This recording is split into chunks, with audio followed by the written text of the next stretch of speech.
This is LBC from Global, leading Britain's conversation with James O'Brien. It is 3 minutes after 10, and I am going to set the goalposts as far apart as possible today. Sometimes Thursdays feel like Friday. Do you know what I blame for that? Mystery Hour. Mystery Hour's got such a sort of Friday feeling to it that sometimes when I find myself limbering up for a Mystery Hour at 12 o'clock on a Thursday, I forget that it doesn't actually signal the end of the working week for most of us. But I have that sense. So I may even allow silly answers. Or not silly, but unprovable. Anyway, flippant. But not facetious. There we go. Answers to the question that I will ask you in about 10 minutes if we prove true to form and embark upon an interminable monologue. I'm interested in mega projects.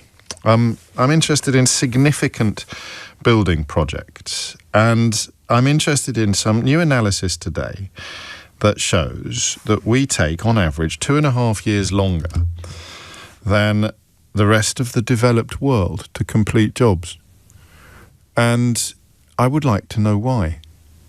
If you think you know the answer to that, then you can book your place on the switchboard early. 0345 60 60 973 is the number that you need. Some early responses include infrastructure, writes John. HS1 under Labour was delivered on time and on budget. Just saying. I'm not so sure about that. Because if these figures are correct, then they will track back to eras that include Labour government, although perhaps when I read that the average time taken to secure approval doubled between 2009 and 2019, John will begin to have a point.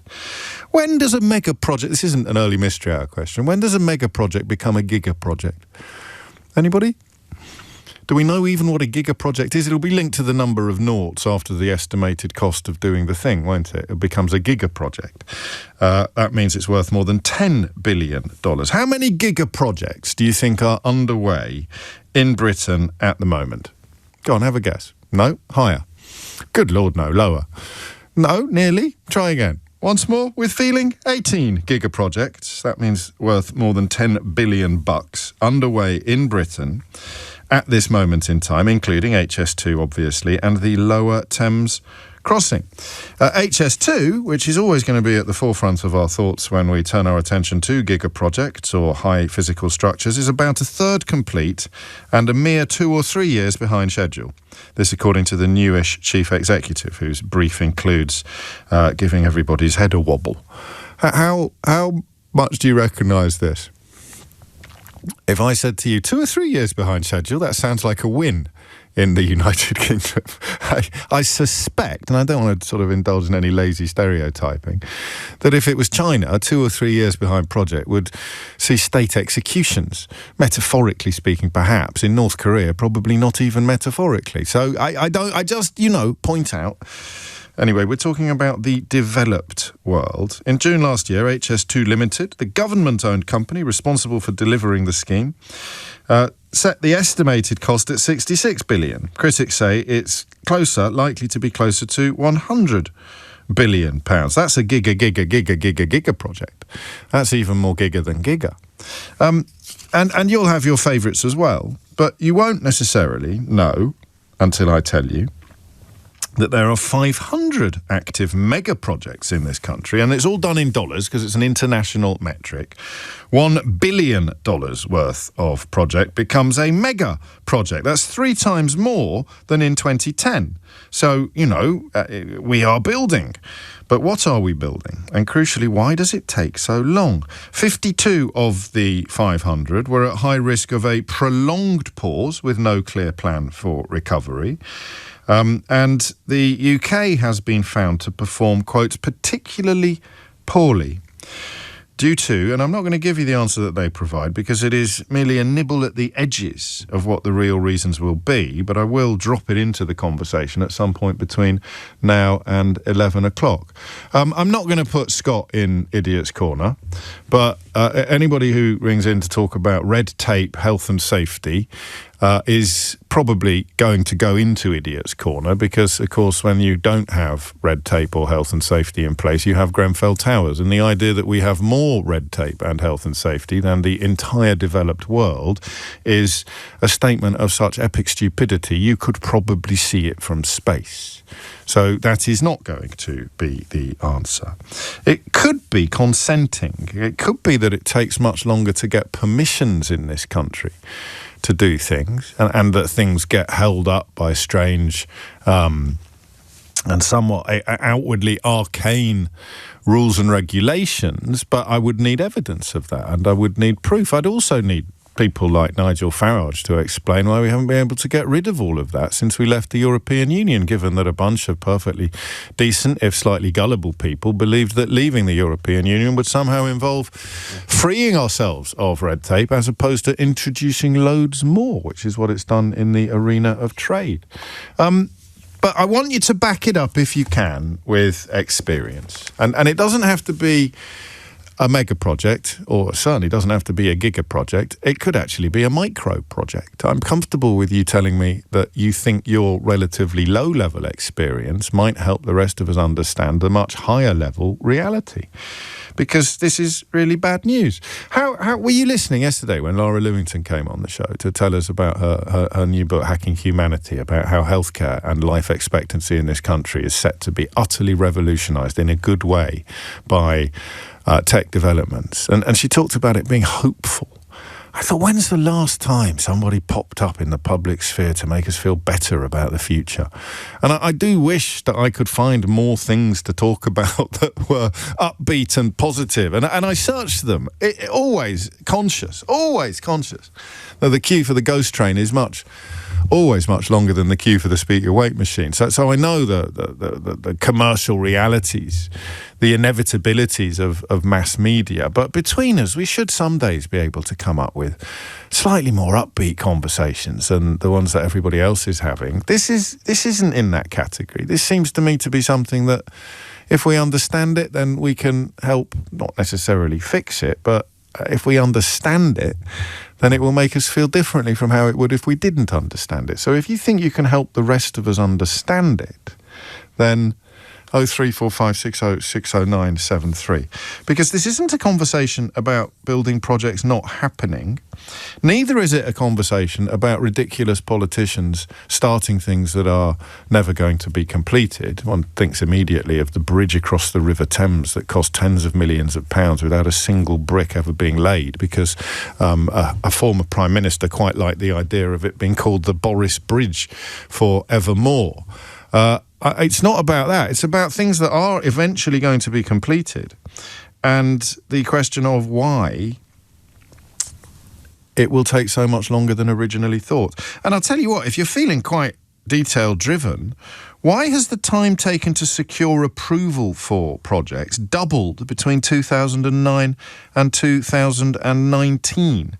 There is an overriding sense that a lack of central strategic direction is the biggest barrier to more effective delivery in the UK. I don't know what that means. Vincent says, are you talking about public sector or private sector? There's a big difference. No, there isn't. There will be in some ways, but almost all of the work undertaken on a giga project or all of the work is going to be undertaken by the private sector. It's just a question, I suppose, of whether the very top of the pyramid is government inspired, government introduced, or private sector introduced. If it's an infrastructure project, then it's going to be a matter of government. It's not going to be an infrastructure project if a private sector company is setting it up in order to make profits in perpetuity. And I don't know why the UK would be so much worse than other countries. I've got a developing I don't know quite what the word is. You know, when we together stumble across things that apply to way more stories than we originally realised they would apply to. I think I'm going to call it the school dinners principle, the school dinners paradigm.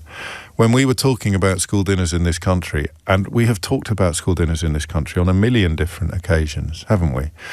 And yet we'd never actually cast our net further afield. we'd never actually sought to understand what's going on here through the lens of looking at what's going on elsewhere. And a listener very casually dropped the menu into my inbox of their primary school-age child's weekly menu at a school in France.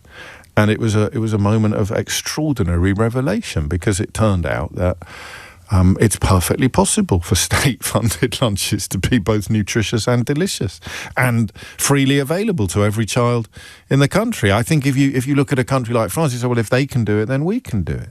And I find myself increasingly looking at stories and thinking, what happens in other countries? Do other countries have a different approach to this? Do other countries do things differently? Shouldn't we actually be paying a little bit more attention to precedents and examples than we are to domestic political dogfights? Immigration even, which of course you could be forgiven for thinking was the only issue facing this country if you follow some corners of the UK media. But it is a conversation that's ridiculous now in the United Kingdom, because it completely ignores several absolutely key factors, not least the fact that Brexit robbed us of the opportunity to do all the things that many people on the right who encouraged you to vote for Brexit insist that we must now do. And think about the absurdity of that situation. So what happens in other countries? Where does it work? Where do things go well? And if the UK is measurably and significantly slower than the rest of the developed world when it comes to delivering mega projects, giga projects, all the projects, then lots of people will have ideas as to why. 5,000 projects studied, and it found that they took an average of 12 and a half years to deliver in the UK. In the United States, it's 8.8 years. Listen, I could be wrong, but I don't think that the United States is full of building projects where people aren't wearing hard hats, or they're kind of swinging from girders, or you've got that famous picture from New York in the 1920s when people are having their lunch about 6 million feet in the air without any apparent means of support or safety mechanisms. So 12.5 in this country, 8.8 in the United States, 9.9 in Australia. It's a really helpful comparison. That's what some people like to call the Anglosphere. The United States does it in 8.8 years. Australia does it in 9.9 years, and we do it in 12.5 years. And what I mean about the perspective of other countries, the school dinners principle, is that you need to know a little bit about both to provide the really top drawer answers. You need to be able to say what's different in the UK compared to the US, what's different in the UK compared to Australia. But I imagine that the sort of high-level workforce on mega projects and giga projects is quite mobile, is quite international. So you will know what it is like. You will know what the differences are between... And this is the point, I'm not comparing it to China. I'm not comparing it to countries that don't have health and safety legislation or don't have the kind of protections in place for the workforce that we got as a consequence of the rise of the trade union movement. I'm talking about countries that have very, very similar cultures and speak the same lingo. The United States and Australia, most obviously. You can pick others as well, of comparable economic heft, so developed countries. Why is the UK so slow? Hit the numbers now. You will get through. 0345 6060 973 is the number you need. James O'Brien on LBC. It is a day for the use of one of my favourite words, peculiar. What is peculiar to the United Kingdom that helps us understand why it takes us so much longer to deliver and complete big, big building projects than comparable countries from here to, in the case of Australia, quite literally, the other side of the world? Peculiar to the UK is the point upon which I'm going to push you. Okay? Should we crack on? Phone lines are open. 0345 6060 973 is the number you need. And I don't know, But don't make me regret the suggestion that it might be a morning in which to allow slightly left field contributions, because I'm in that kind of mood. Sarah is in Tyndrum in Scotland. Sarah, what would you like to say? Hi, James. Hello, Sarah. Thanks for taking my call. You're very welcome. I've spoken to you before about my small business, and you've come back for more. This is your cafe. This is your cafe in the wilds of Scotland. That's the one. I remember. The very one. So I haven't got experience in large infrastructure projects, but literally a couple of weeks ago, I had my car park resurfaced. Oh gosh, that's not a figure of speech, is it, Sarah? You literally had a car park resurfaced. Correct. Okay. And it was a significant learning curve. So you know how when you're driving on the motorway and there's roadworks and you see all these guys sitting around doing nothing? Yes. Perhaps not quite as often as popular mythology would allow. That's why Sir John Major, of course, invented the Cones hotline in a distant and happier era. But yeah, I'm familiar with certainly the concept, if not necessarily the reality. Well, I went out to get 3 quotes from reputable people. So this job wasn't done off the back of a lorry; it was done properly. And I've discovered what the issue is, and of course they're pricing all this in, these delays in when they're giving the prices. And what the problem is, these guys are sitting around very often for hours waiting for tar to come, and they're waiting for tar because there's a shortage of quarries where the tar is mixed and prepared. And then the quarries break down because they're not maintained properly. This is fascinating. And if it applies to a car park in Tyndrum, then it's going to apply to everything from HS2 to the Lower Thames project. I mean, to be obviously, you are an expert in the world of hospitality and catering. So if an expert in the world of tar is listening to this and screaming blue murder at the radio, then they know what to do. The phone lines are open, 0345 6060 973. But your reality is your reality. It's literally happened to you. And they say to you, sorry, love. I don't know if they still talk like that to clients. Sorry, madam. Sorry, ma'am. We're waiting for the tar, we are. We're waiting for the tar. They said, sorry, your ladyship. Sorry, your ladyship. We're waiting for the tar. I mean, and I said to them, but I thought you were all kind of lazy. Yes. And they're like, we actually want to get finished. We want to go home. And even when the tar comes, they had to, this is a 2-day job. Yes. In the course of a 2-day job, they had to change quarries. Really? Then lorries break down because they're not maintained. Yes. Then they're short of drivers. Brexit. Sorry, I didn't mean to say that. No, correct, 100%. Especially in rural, remote places like we're in. Yes. So I mean it's a kind of compounding of issues, kind of all the way underinvestment and issues all the way down through the chain. Do you know what you've got here? You've got a micro project, haven't you? Yes. And what we need to know is whether your experiences in a micro project hold true and provide answers to the questions that we're asking about mega projects and even giga projects. And I mean, I can't see why they wouldn't. Supply chains, staffing, reasons why the UK has peculiar problems, has a specific set of problems that other countries don't have. Is it all done now? Is it finished now? It is. Are you pleased with it? Is it nice? I am pleased with it. I mean, it's a significant cost. Of course it is. And when you have a phone in about the challenges for small business, I shall be on the hotline for that. Well, we might do pubs later, but that's not quite your purview, is it? It's the Real Food Cafe. Is it the Real Food Cafe? That's right. Thanks, James. No, you're very welcome. It's a roadside diner, an ex-little chef. And it's a thing of beauty.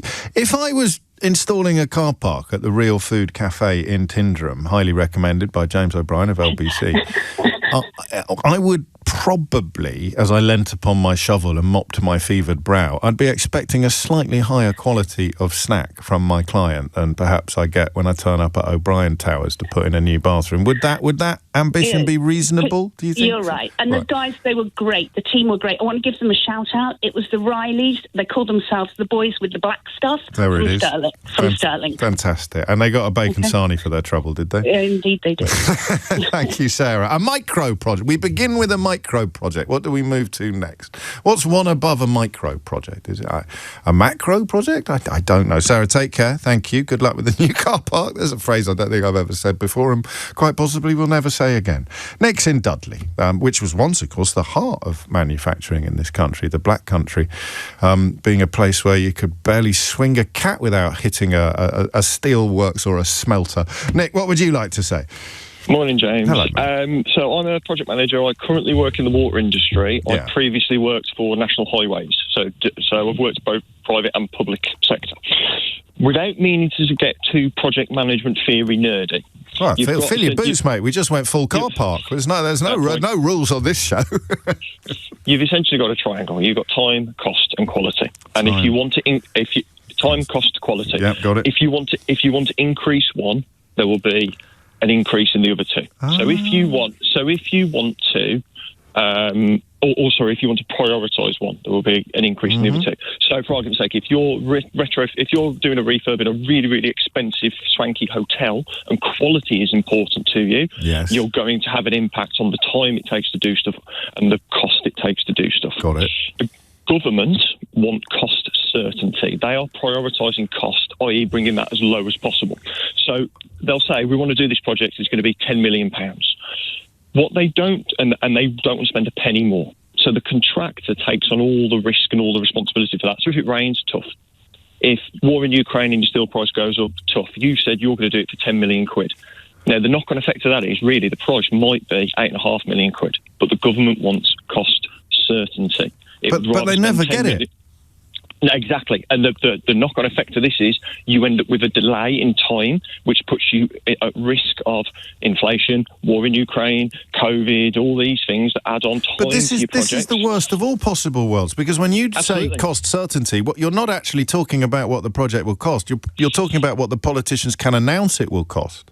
Absolutely. And everybody knows it's not true, right? In the industry, everybody's like, yeah, right, if that comes in for £13 billion, I'm a banana.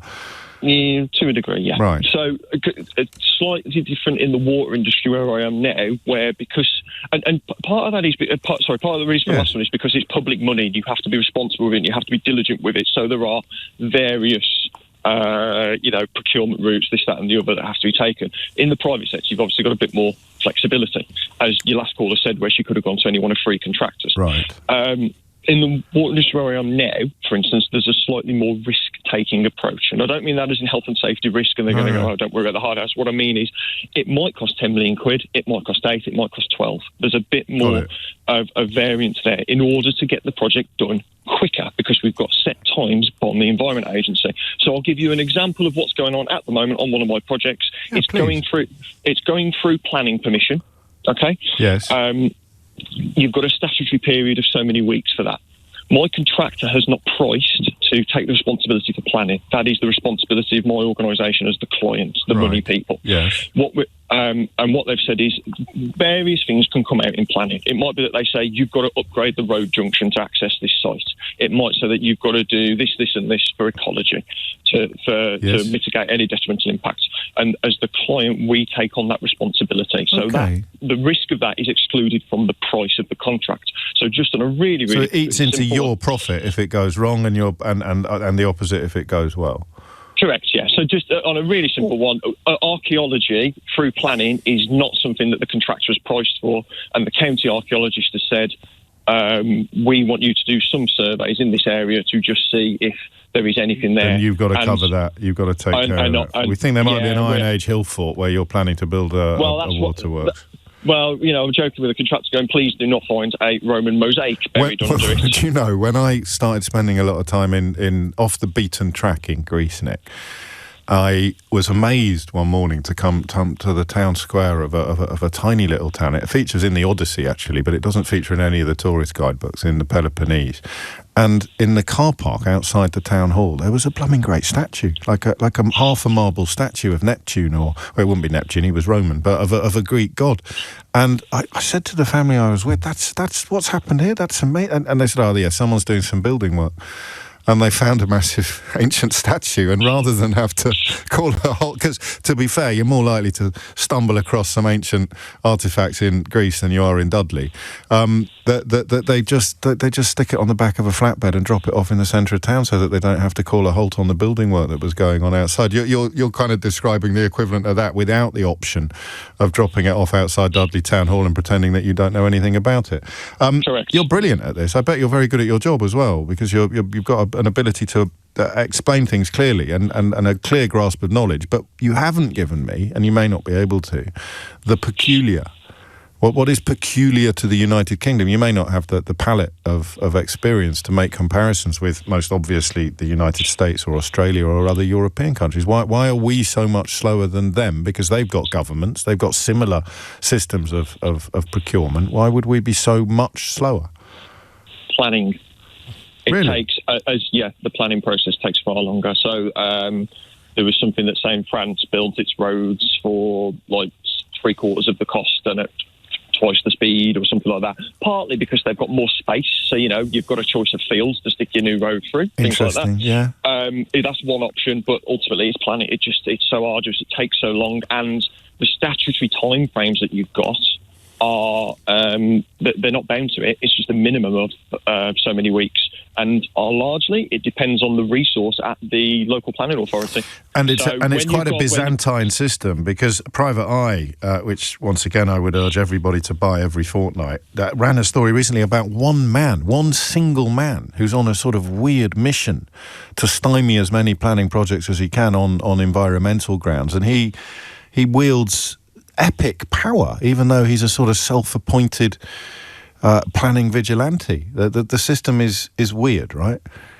It is, and it's trying to take in the views of all the different stakeholders and groups, which I get, but it is overkill. So this, you can say a lot about the government at the moment, but if the one thing they achieve in 5 years is a streamlined and more well, they've said they're going to try, haven't they? Planning, then it will be successful. Just really quickly, James, then I'll let you go. Or you'll let me go. Like I said, one of the issues for things like the planning authority is resource. They haven't got the resource to manage all these planning applications that come in. So when you get the likes of Richard Tyson, Nigel Farage saying they want to shrink the size of the state and they want to, inefficiency, this, that, and the other, I don't think they've got a Scooby-Doo when they think that taking money out of the public sector is going to speed things up and make us more efficient. Perish the thought that those two titans, those two intellectual titans and profoundly honest men wouldn't have a single Scooby-Doo what they were talking about. Final question. Of all the things you could get a phone call about today on your latest project, what's the worst? What's the worst thing someone could say? Oh, you're never going to guess what we've just found, Nick. The badger set that we've moved our projects around, and we've physically moved where we're designing something so that we're not impacting them. The badgers have set up shop elsewhere. 10:31 is the time they followed you. And I don't know. I don't want to have a row with the environmental lobby, but should we really be spending millions and millions and millions of pounds on care? Not me. It may not have been that much. It was for the bats, wasn't it? On the badgers. 10:32 is the time. Go, such a good call. It's maybe late for Dominic Ellis's headlines. James O'Brien on LBC. 10:34 is the time. Bill's been in touch. James, he writes, I was a project manager for 30 years for a large telecommunications company beginning with a B and ending in T. Hang on. B, T, Borat? Bobcat? Bert? Could it be Bert? But I don't. You've got me there, Bill. Barrett. That's houses, isn't it? It's not telecommunications. A big telecommunications company beginning with B and ending in T. BT. No, I've got nothing. Very early on in my career, I learned it is almost always better to make a decision knowing that sometimes you won't get everything 100% right than it is to delay projects by indecisiveness. Decide, get it right, move on. Decide, get it wrong, course correct. I like that phrase, course correct. I'm going to start barking that at my colleagues. Course correct, Keith! Course correct! Both are better than delaying everything whilst you check everything is 100% correct, which almost always can never be achieved. I like this, Bill. I bet you were good at your job as well, like Nick. I think the UK, as that makes 2 out of 3 for people currently contributing to the conversation. I think the UK as a nation suffer from collective absolumania. i.e. an inability to make decisions for fear of getting it wrong or offending someone. It stops progress in its tracks.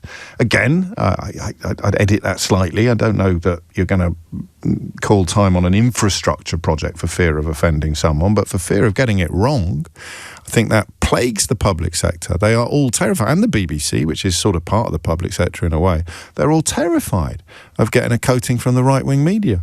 As someone who has received several coatings from the right-wing media, I can tell you there's absolutely nothing to fear. They are pathetic, and like all bullies, if you bark back at them, they'll either disappear, go silent, or wet themselves. But I take the point. If you are not used to having your head above the parapet, it can be quite a daunting message. 10:36 is the time. Alan is in Birmingham. Alan, what made you pick up the phone? Good morning, James. I felt compelled to call in. That's the spirit. That's what we hope. No need to course correct Keith. Alan is compelled. That's what we aim for. I am compelled, yes. Go on. It's a subject close to my heart. Although well retired, yes. I was a senior civil servant. Right. And was involved in the delivery of major projects. As a project manager, one is always looking to balance the eternal triangle of time, cost and quality. Yes. However, those are influenced, and in my experience, I do not know of a single government project that was ever delivered to time, cost and quality. Right. In my 40 years. And in the private sector, we would be able to name a few, would we? Phone line's gone. We need a project manager on our phone line. I'll bear with you for a moment longer. But I didn't hear. No, I won't. I think it's dropped off. We'll get Alan back up imminently. We're all very Midlands today, from Dudley to Birmingham and now off to Cheltenham, the sort of rural end, but still technically the Midlands for me. Chris, what would you like to say? Hi, James. How are you doing? Very well, mate. What's on your mind? Yeah, so I'll cover it from my sort of profession. So I'm an environmental consultant in the energy sector, so pipelines, overhead power lines, tunnels, that sort of thing. So there's lots of different facets to it, but if I concentrate on just the environmental permitting side of it, yes, a previous caller just touched on it. So sort of 20 years, 15 years ago, the Environment Agency, as the government body that issues environmental permits and consents, were very well staffed, and the time that they took to process permits and consent applications was relatively efficient. You asked earlier about what happened since 2009. Well, we all know what happened after 2008 financial crisis. Budgets started getting cut in the public sector. And then austerity arrived in 2010. And then successive, unfortunately, Tory governments, although it's not improving much now, sure, systematically chopped the budgets of the likes of the Environment Agency, Natural Resources Wales, as it is. Not so bad in Scotland and the SEPA, but... is that right?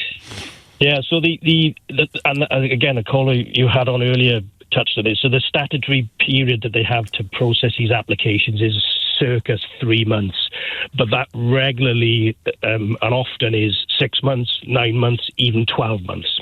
Now, if you were waiting, because they haven't got the bodies. Correct.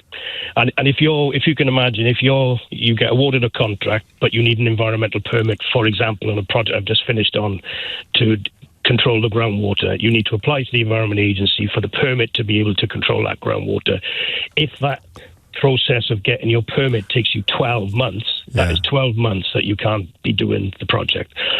And we see that across the board. There are some discussions going on anecdotally on how that can be fast-tracked, because it's recognised that this it's going to involve. It would involve politicians coming out and saying we need to increase council spending.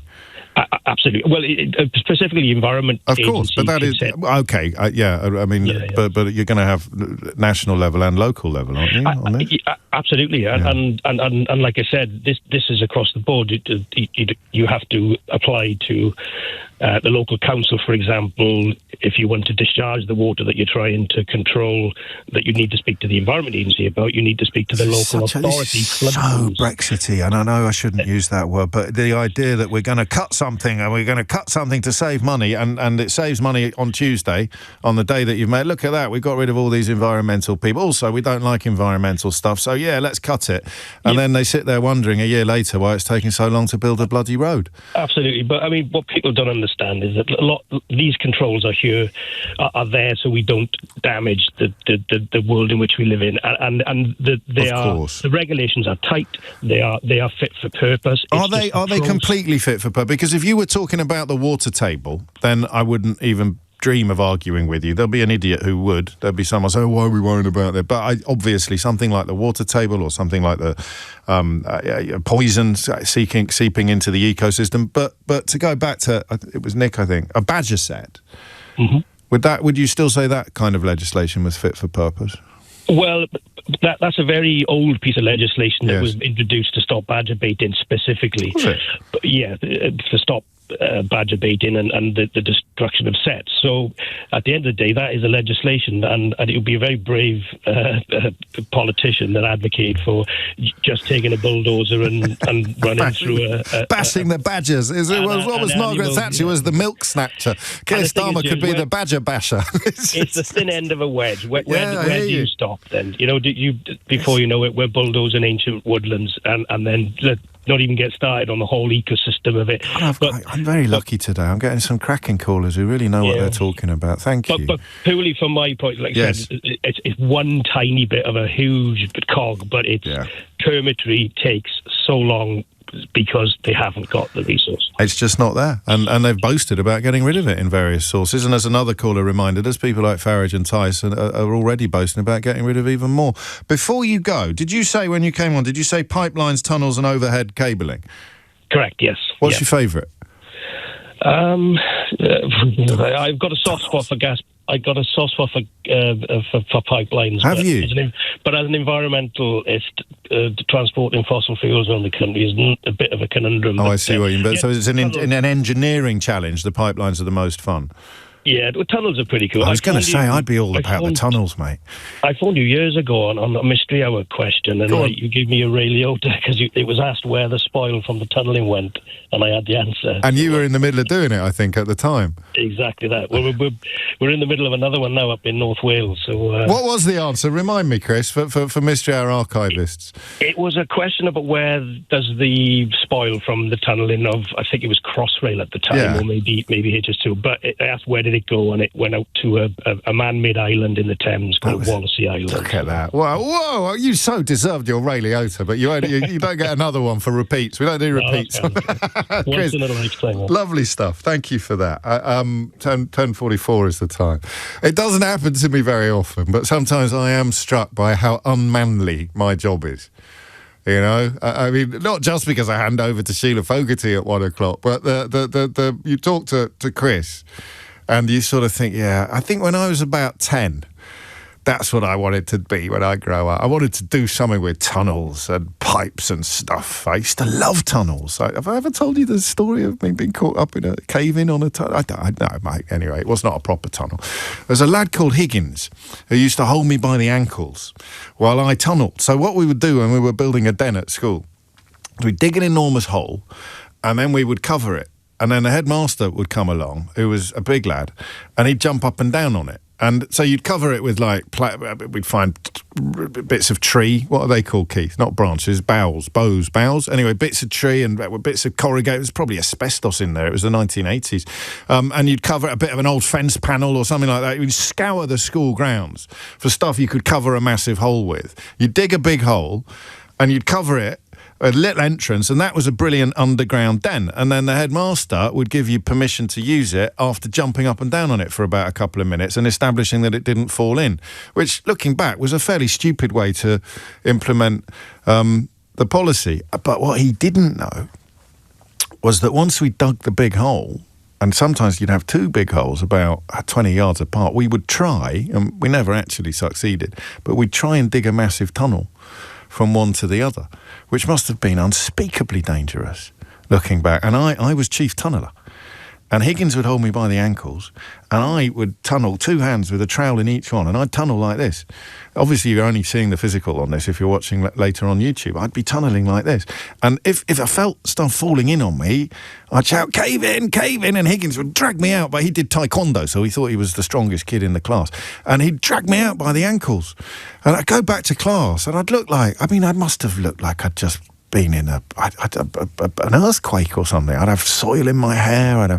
But anyway, if you'd caught me at that age and said, what do you want to be when you grow up? I'd have said, I want to be Chris in Cheltenham. It's 10:46. James O'Brien on LBC. Oh, I love it when this happens. You start a conversation that might seem outwardly quite dry, and it just, if we're all in the right mood, it just throws up so much fascinating stuff. Who'd have thought you'd discover this today from Belinda? The spoil from the Blisworth Canal Tunnel was spread on our fields in the 1790s, creating the perfect conditions for our 21st century vineyard, now making award-winning English sparkling wine. Love tunnels, love spoil. And that's Belinda from Stonyfield Wines, you see, Stonyfield Wines. So it'll be flinty. This is the thing that you do if you don't know much about wine, but you find yourself mixing in circles where people think that you might. You need a few words. That's all you need. So you say to the sommelier, you might say, I don't want to spend more than £30, and I'd like something flinty. So I've got a posh mate who does actually know quite a lot about wine. So all I do is I copy a couple of his little phrases. He'll say, something flinty, please. And I go, oh, yes. But that's why. Stonyfield. Why? It's Stonyfield. Stonyfield Wines. So Stonyfield. Therefore, I'm making this up now, but I suspect that is why Belinda points out that the spoil from the canal tunnel in Blisworth provided, 200 years later, the perfect environment upon which to grow wines that I suspect are pleasantly flinty. It's 10:50. Let's go back to Birmingham. Alan on a better line. It's got agreeably, apart from the Real Food Cafe up there in Scotland, we've had an agreeably Midlands flavoured show today, which is apt in a way, given that we're talking about industry. Alan, where were we? Senior civil servant, lots of experience on big projects. Let me nudge you, if I may, towards the peculiarly British angle on the problems that we face. Not sure how I follow flinty spoils, but I'll give it a go. That was my first band was called. No, stop it. Carry on, Alan. Right. The nub, I believe, from government-sponsored projects are twofold. One is the scope of the project, and secondly, the decision-making process. Those are the big pinch points. Scope, for example, give you an example, HS2. Yeah. HS2 was a project, it was going to deliver X, but the decision was made from a political basis that it was going to change. And of course, change happens often because the sponsoring minister or the sponsoring ministers and people below them in both the civil service and politically are on an 18-month cycle of change. Yes. They're always changing. The second thing is that, unfortunately, and this is the biggest one, is the decision-making process. Projects, by their very nature, are going to change because bats, badgers, all these things, flint, all these things that have been mentioned, they have to be pushed up to the line to the decision-making process, to the decision-maker. Unfortunately, where there is a political and a civil servant involved, you will have endless meetings, and I mean endless meetings, with people who aren't decision makers, who have to go back to another committee above them, who go above them as well to make decisions. Immediately you start doing that, you're building days, time and cost are going to and these are post groundbreaking. These are processes that happen while the project is underway, because listen absolutely. To that. I can see. Oh God, suits you, sir. That hits a nerve. I've been retired 10 years, and this still hurts. Still haunts you. And so, I mean, at risk of making it sound like Dominic Cummings might have been right about something, the sclerotic nature of this process is pretty scandalous. It is, and my dog doesn't like Dominic Cummings, barks every time he comes on the television. That's a good, well-trained dog. Well done. Yeah, indeed. But this is, I'm simplifying it, but it is very true. I know of a particular very large project in the London area to do with transport, where it ended up in a situation that the project manager has got a flat head. Yes. Because individuals cannot make decisions going up the line, and delays are now coming in to the point that the project was suspended because it couldn't be delivered, because nobody was in a position to make a decision. I mean, it's Yes Minister, it's Kafka, it's beyond London W, it's W1A when it's the BBC. You're just describing this process, which we all need to recognise, even if it has been shouted loudest by people that we don't like or admire much. They can be right about some things. And you speak as a former civil servant. I want to make that clear, because no one in that chain that you describe is actually at fault or to blame here. The chain is the problem. The chain is indeed. Yeah, obviously planning is an issue. Issues can come up within the particular delivery of the work, lots of things, but these are known anticipations that you can have.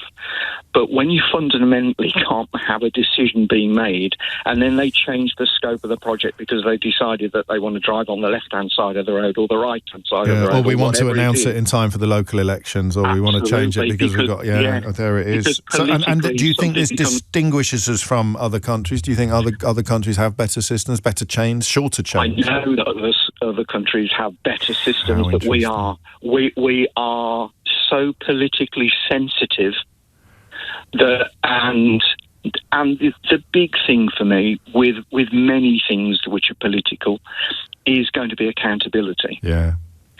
You're delivering a project that may go 100 million over budget. Well, who's accountable for that? Whose head would roll? We're not spending government money, we're spending taxpayer money. So who's accountable for that excessive overbuild on things? It really grates, as I say. Well, it grinds my gears as well, and you've got much more experience of it than I have. But that's, I don't know, the sort of Garden Bridge sticks in my craw because it was so egregious, and because nothing got built. But in the great scheme of things, the money involved there is almost negligible. You're talking about bills that are just ratcheting up all the time in ways that are actually comprehensible. Start a conversation like this. Thank you so much, Alan. You're not quite sure if you're going to end it understanding better. But we've got something right today, been blessed with wonderful callers. That's the thing about the Midlands. And got clear angles on it. So the next time Keir Starmer talks about this stuff and mentions the bats, it was one of the first things he started talking about, wasn't it? And you sort of think, oh yeah, I've heard it all before. Someone's going to have to do this at some point. And it's not going to change the world. It's just going to mean that we no longer lag 3-4 years behind countries like Australia when it comes to building infrastructure. The problem is, of course, that most politicians are not going to vote or support ideas that take power out of the hands of politicians and put more power in the hands of people like Alan and all the other experts that we've had on the show today. I like this from Neil in Pimlico. I knew this, but I'd completely forgotten. St Catherine's Dock, which is in London, down by Tower Bridge. If you don't know, it's a lovely place to visit. One of those areas that you can just wander around for free and really drink in the atmosphere. There's a lovely pub there called the Dickens Inn that is, from the outside, you could still be in the age of Dickens. But when they dug out St Catherine's Dock, they moved all the spoil to Pimlico and essentially turned the marshes into solid land. And Pimlico is built on the spoil from St Catherine's Dock, parts of Pimlico. I love stuff like that. It is 10:57. Jim's in Burnley. There we go. Finally, we've got a northerner on the show. Jim, what would you like to say? Good morning, James. Hello, Jim. Following on from your last guy about HS2, and I've been involved in the rail industry for the last 40-odd years. I'm now retired. Okay. I've supplied rails all over the world. We supplied the first rails to the Barcelona-Madrid high-speed way back in the late 80s. Gosh. I've also involved in HS1. I was responsible for track laying. And the other interesting things, in the UK, a lot of it's to do with NIMBYism, unfortunately, for large projects, whether it's overhead. I remember that with HS2. Goodness me, some people never... listen, if it was my house... It goes on and on. If it was our house, Jim, we'd probably be the same, though, wouldn't we? Well, I don't know. I'm not sure, because in France, if they say they're going to have a high-speed line out to the west coast, everybody says, "Oh, great."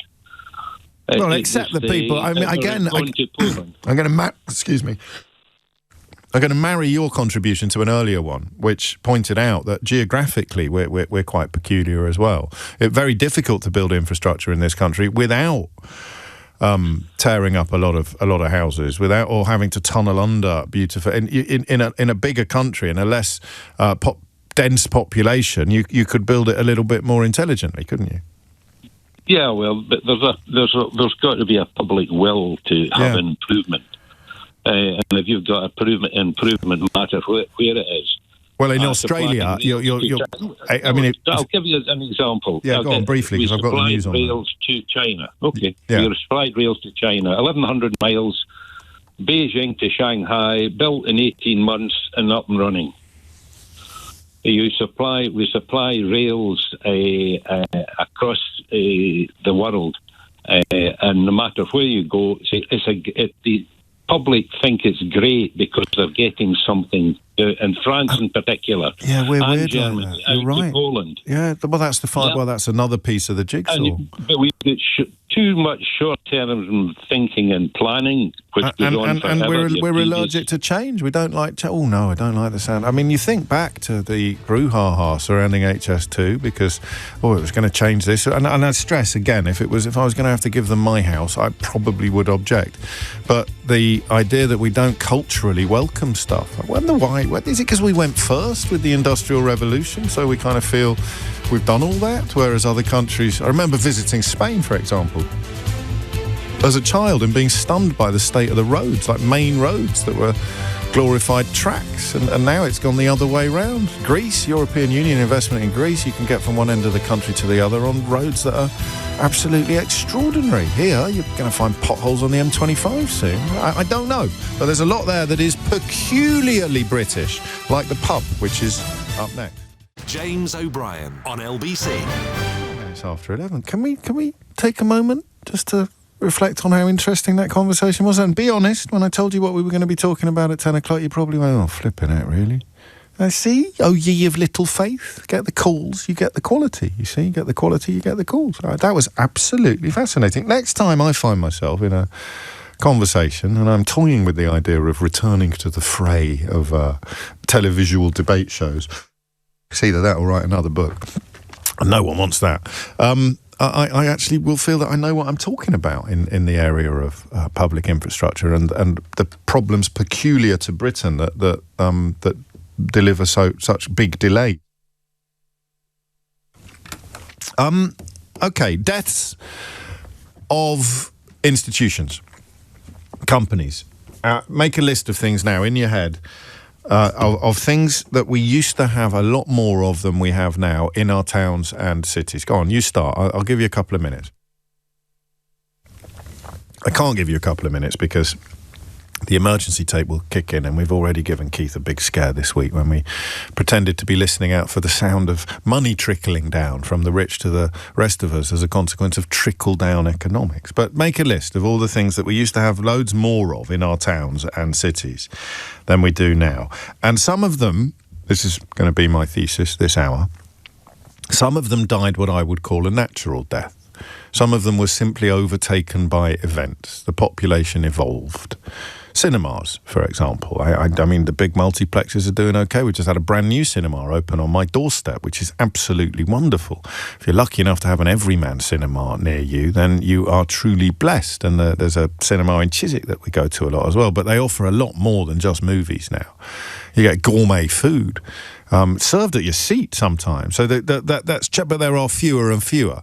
The old flea pits, the old school cinemas, the towns that had like a 2-screener or a 1-screener, they have been overtaken by events. It's not, I mean, it can feel like a tragedy, it can feel like a big loss, but it's not actually something that has happened as a consequence of somebody somewhere being a bit mean or a bit stupid. Cinemas. You've also got, at the other end, maybe police stations. decisions have been taken, whether you agree with them or not, that they're no longer necessary. The nature of the population has changed. The nature of living has changed. And therefore, you don't need a police station in the way that you used to. You don't need a big building in the middle of a town full of coppers with a front desk where you can walk in and report your lost dog. I don't know. It's not the phone-in. That's not the phone-in. Libraries, I would say, died an unnatural death, but I could be wrong. Libraries, of course, big victims of George Osborne. Just like, isn't it amazing how many roads lead back to Cameron and Osborne and Clegg, flipping Clegg? How many roads lead back there when it comes to austerity? Use it as a throwaway phrase, don't we? Oh, austerity. But actually, the conversation in the last hour about why it takes so long to build stuff in this country turns out to lead back to Cameron Osborne and Clegg. Sounds like something out of a Roald Dahl novel. Cameron Osborne and Clegg. Good Lord. Something beg.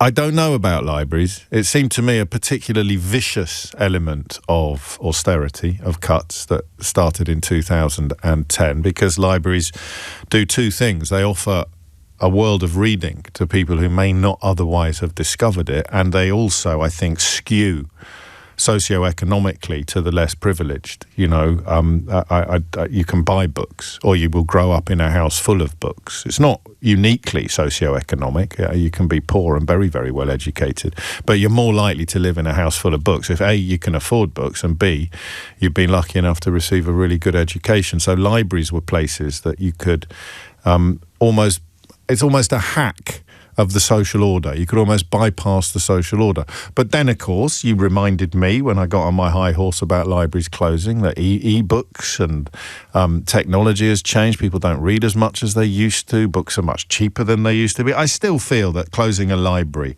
is a little bit like shooting Bambi's mum. Do you know what I mean? It feels just like something that you shouldn't be doing. You shouldn't be shutting libraries.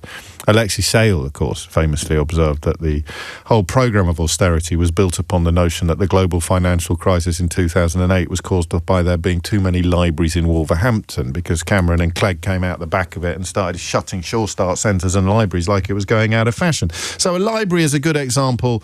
I was thinking of Boggis Bunsen Bean from the fantastic Mr. Fox, Chris, thank you. But Cameron, Osborne and Clegg, if someone wants to write me a couple of verses, I suppose you can use AI, but it'd be nicer if you did it yourself. A couple of verses on Cameron, Osborne and Clegg in the style of the fantastic Mr. Fox by Roald Dahl, reflecting what terrible damage they wreaked upon this country without facing any consequences whatsoever themselves, then I may read it out on the programme. Youth clubs, churches. I mean, that's a natural death, isn't it, Amir? That's a natural death. Sports fields, unnatural death. Take away a sports field, people stop playing sport. This is really interesting. This isn't the topic. You don't even know what the topic is yet. You will do if you've been paying attention, because I mentioned it in the last hour. But things we used to have a lot more of: cinemas, nightclubs, roller discos. That was my sort of slightly jokey one. Public swimming baths, public swimming pools, libraries, police stations, public toilets, youth clubs, and sports fields. All of those, I think, fit in the category of things we would generally think were quite nice to have, but we now have less of. And to run down the list, things that died a natural or an unnatural death: cinemas, natural; nightclubs, natural; roller discos, natural; public swimming pools, unnatural. We didn't suddenly decide that we wanted to go swimming less, did we? Or am I missing something? Do we all go to the big ones now and we don't need the little ones? I'm not quite sure. Libraries, unnatural. Police stations, natural. Public toilets, unnatural. Youth clubs, unnatural. Sports fields, unnatural. Debate that. And remember, you can add other stuff to the list. Ice rinks.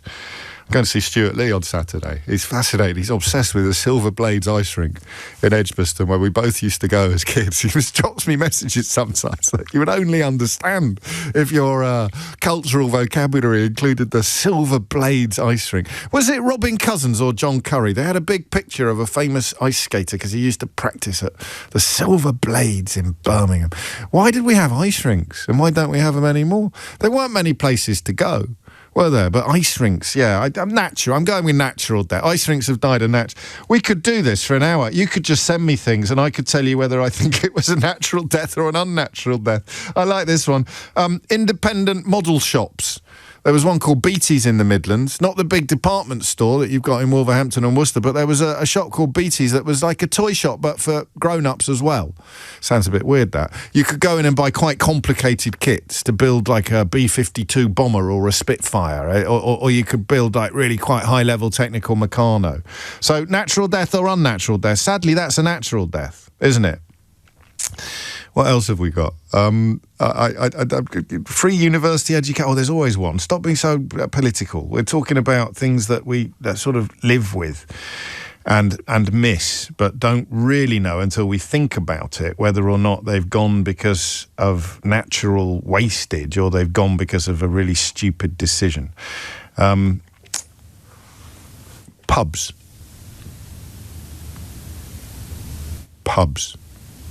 This is the mothership for me of natural versus unnatural, because I don't know. I do know that the British Beer and Pub Association is, as with most trade associations, most representative bodies from trade unions right through to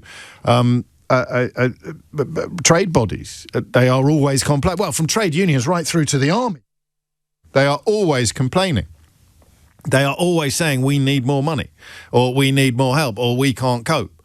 But stopped clocks are right twice a day, as we know. And today they are claiming that we're going to lose a pub a day if things continue as they are. They are pointing particularly at the eye-watering costs that pubs will face, new costs that they will face under the burden of high business taxes.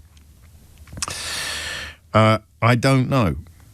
Business rates in particular being singled out by the BBPA as one of the hardest costs for the industry to bear. But they also say that it's not too late for the government to reform it. The problem with that observation I just made, that slightly lazy observation I just made, is that if they are constantly telling us, from the army to the trade to the BMA, if they're constantly telling us that they need more money, they're constantly telling us that times are hard, they're constantly telling us that we're 10 minutes away from disaster, then when they're telling the truth, we may not believe them. There's a story about that, isn't there, which we all heard during childhood, the boy who cried wolf. But I don't know whether pubs are due to... They're not going to disappear. None of the things we've mentioned have actually disappeared, although I'd be very interested to know whether there are still any ice rinks or roller discos up and running. I took the kids to an ice rink in Devon, and it was very dark, and I soon realised why. It wasn't ice. It was like some weird waxy stuff. I don't want to malign anybody's business, and the very young kids there seem to be having a wonderful time. I've been ice skating at Hampton Court at Christmas and things like that, the seasonal ones that arrive sometimes, but does anyone still have like a silver black? Anyway, the point is, none of these things have disappeared entirely, except possibly roller discos, which were hardly ever permanent anyway. Cinemas, nightclubs, roller discos, public bars, libraries, police stations, public toilets, youth clubs, sports fields. Has anyone added anything yet? Have we got anything else there? Are pubs going to die a natural death or an unnatural death? Or are pubs dying a natural death or an unnatural death? If you'd had an association of ice rinks 20 years ago, they'd have been in the papers today saying, we're going to lose an ice rink every month if the government doesn't do something about it. But in fact, people didn't want to go to them anymore. What else was on the natural list? Cinemas. People changed their viewing habits. Swimming baths. I don't know. Swimming baths I've put on both, actually. I don't know whether that's natural or unnatural. So same with libraries, although I'm going with unnatural. But public toilets is a weird one, isn't it? It's perfectly feasible. You've tuned into this halfway through my introduction. You've got no idea what I'm talking about. But I'm just adding pubs to the list of things that disappear, that are disappearing, that have disappeared. And I don't know whether it's natural or unnatural. And I want you to tell me what you think. No one's got the right answer to this question, have they? There's not going to... Well, maybe there is a definitive answer that just knocks the rest of us out of the park completely. But I think... And I've got cognitive dissonance on this because I really like pubs. It's not in my genes because I'm adopted, but my grandma was a publican. My grandma had several pubs in Leeds, including one that's infamous, actually, as the roughest pub in Leeds. When I turn up in my public school guise and tell people from Leeds of a certain age which pub my grandma used to run, they actually don't believe me.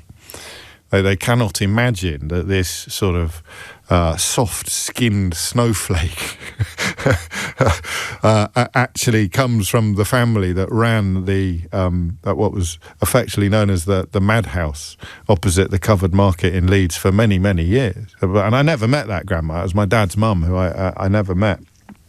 But it's on my family tree. I've got pubs and priests in my family tree, would you believe? But I love pubs. And a really good pub is always going to be okay. And I hate saying that out loud, because the message that sends to people running pubs that they think are great, that are currently up against the wall, is that they're doing something wrong. And oddly, I told you there'd be a lot of cognitive dissonance this hour. I don't think that's true either. But the pubs I frequent, and I like all sorts. Where I live in Brentford, I would argue for a relatively small space, every single type of pub you could dream of is properly represented in Brentford. We've got the kind of higher end gastro pub. A couple of pubs have got it absolutely perfectly right where I am. I may run through the names of them shortly, because it'd probably be good for a free pint or two, won't it? But and then we've got the proper old-fashioned, feels like the Rovers Return kind of pub, albeit that my particular favourite has a chef who cut his teeth in fine restaurants, but he'll serve up a shepherd's pie, and then if he feels like it, he'll knock up some gyoza on the starter menu as well. So I appreciate that's not exactly spit and sawdust, but we've got a pub. We've got at least two pubs that are proper old school as well, one about 400 yards from my front door. So we've got every single kind of pub where I am, and I don't know which are on their uppers. Quite a lot of them are Fuller's pubs, which again is a brilliant brewery. Absolutely, I've never been to a bad Fuller's pub, actually, and I can sit here and say, if they're doing a really good job, they're always going to be all right.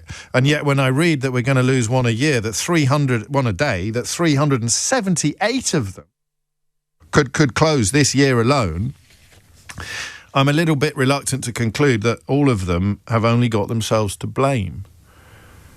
So is it a natural death or an unnatural death for the British pub? 0345 6060 973 is the number you need. Are they going the way of cinemas, nightclubs and roller discos, i.e. our behaviour is changing? Or are they going the way of public toilets, youth clubs and libraries? No, that's not quite right. What would be an example of something that was genuinely put out of business by political decisions that turned out to be wrong? I don't know, but that would be an unnatural death for the British pub. What do you think? 0345 6060 973 is the number that you need. James O'Brien on LBC. 1 minute after 11 is the time. You're listening to James O'Brien on LBC. It is, for me, a cause for deep sadness, but alcohol is generally considered not to be very good for you, even in moderation. Really, the idea of a pub may strike future generations as ridiculous. I always remember that thing in Judge Dredd. I've told you about it in 2000 AD, long after tobacco smoking had been outlawed. They had these, I think they were called smokariums or something like that, and I remember reading it as a kid. And it was where nicotine addicts had to go to get their fix. So you see them in airports sometimes, actually. But they were hideous. They were like these domes that were so thick with smoke that you probably didn't even need to light up when you got into one. But the idea of feeding an addiction in such a brutal and utilitarian way, because it was something that people should not have been doing. Will a pub in the future look like a smokarium look to readers of 2000 AD 30 years ago? What was it again? Oh, it was one of those places that you went to pour alcohol down your neck. And now we divide, don't we, as a population, between people who go, yeah, absolutely wonderful, I'll be on the next bus, and people who go, good Lord, what a barbaric practice that was. So I'm torn. I hate the idea of pubs shutting, and I go to the pub quite a lot. But at the same time, I wonder whether they are just suffering from the same ebb and flow of interest and custom that myriad other institutions and companies have suffered from over the years. Grandma didn't own the pubs, Rosalind, sadly. She was a landlady. 23 after 11 is the time. Matt's in Tangley in Hampshire. Matt, what would you like to say? G'day, James. I'm a businessman that's been in business now in the pub trade for 30 years. I would say there's not much I don't know, but I'm learning every day. There's a lot I don't know. Sure.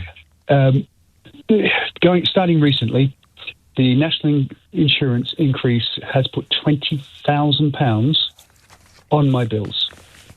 Now, that's standing still. That is me operating, which I was doing 5 days a week, opening from 11 until 11, 5 days a week, closed Monday, Tuesday. I closed because of COVID. Right, and you've never reopened? I've just started reopening because I need to find £20,000 somewhere. Okay. So opening the extra 2 days a week. The reality is if I can't find that money within the next 3 to 6 months, I will close. Yeah. And now I am historically an extremely busy, well, I'm still extremely busy, establishment. Food-led, so I do 70% of my turnover is food, 30 drink. There's no option apart from paying my way out of this, because the last 2 years I haven't paid myself a dividend. So I'm working 80 hours a week, less than minimum wage as a business owner. I pay everybody else. I pay my staff, pay my taxes, pay the exuberant prices for electricity, which rose, for example, from 12p a kilowatt to 35p a kilowatt and hasn't come down. Gas from 12p a litre to 80p a litre. I mean, these are serious costs. God, that's extraordinary. That we are facing as a business every day. Now, my most expensive product, the most expensive is working on two legs, so it's staff. And the staffing increase, so for example, a part-time member of staff who would earn £100 a week would never fall into the national insurance tax bracket because they had to earn over £9,500. Now, every single one of my part-timers, which I have 8 of them, is in the national insurance bracket where I'm paying 15% of their wages to the government. Is there anything that you've just told me that is unique to your trade and isn't going to apply equally to anybody with a customer-facing business? I think with pubs, when you have so many of them in a high street, the choices will be you either have to lower your prices to compete, which will put you out of business. Increase your prices. But that's true. Again, you're not going to have four pet shops. I don't know how many pubs there are in Tangley. I've been looking at Brentford. Two. Well, and okay. one of them's already closed. Well, then you don't have that. I mean, respectfully, you don't have that problem. They're not going to go. One's already shut because they can't go there. So you're laughing. I mean, I'm being glibs, but I'm just trying to establish whether or not. I don't want to sound unkind because I love pubs, but is there anything unique to your trade that you're telling me? It's what we offer. Well, pubs are a community asset. Yeah. It's where people go to share heartbreak, to share, celebrate. Yes, I agree. But so are roller discos and cinemas and all of these things and community assets. And then the public sector stuff like libraries and youth clubs, all of these things have withered and been allowed to wither. And we've taken up that. We do book clubs, we do reading clubs, we do, there's gardeners that meet and discuss things over coffee or tea or alcohol or that 20 grand, sorry, over what period of time is that? That adds automatically, not that it's 20, cumulatively over 12 months. Okay. So it's it's £2,000 a month. That I have to find. Yeah,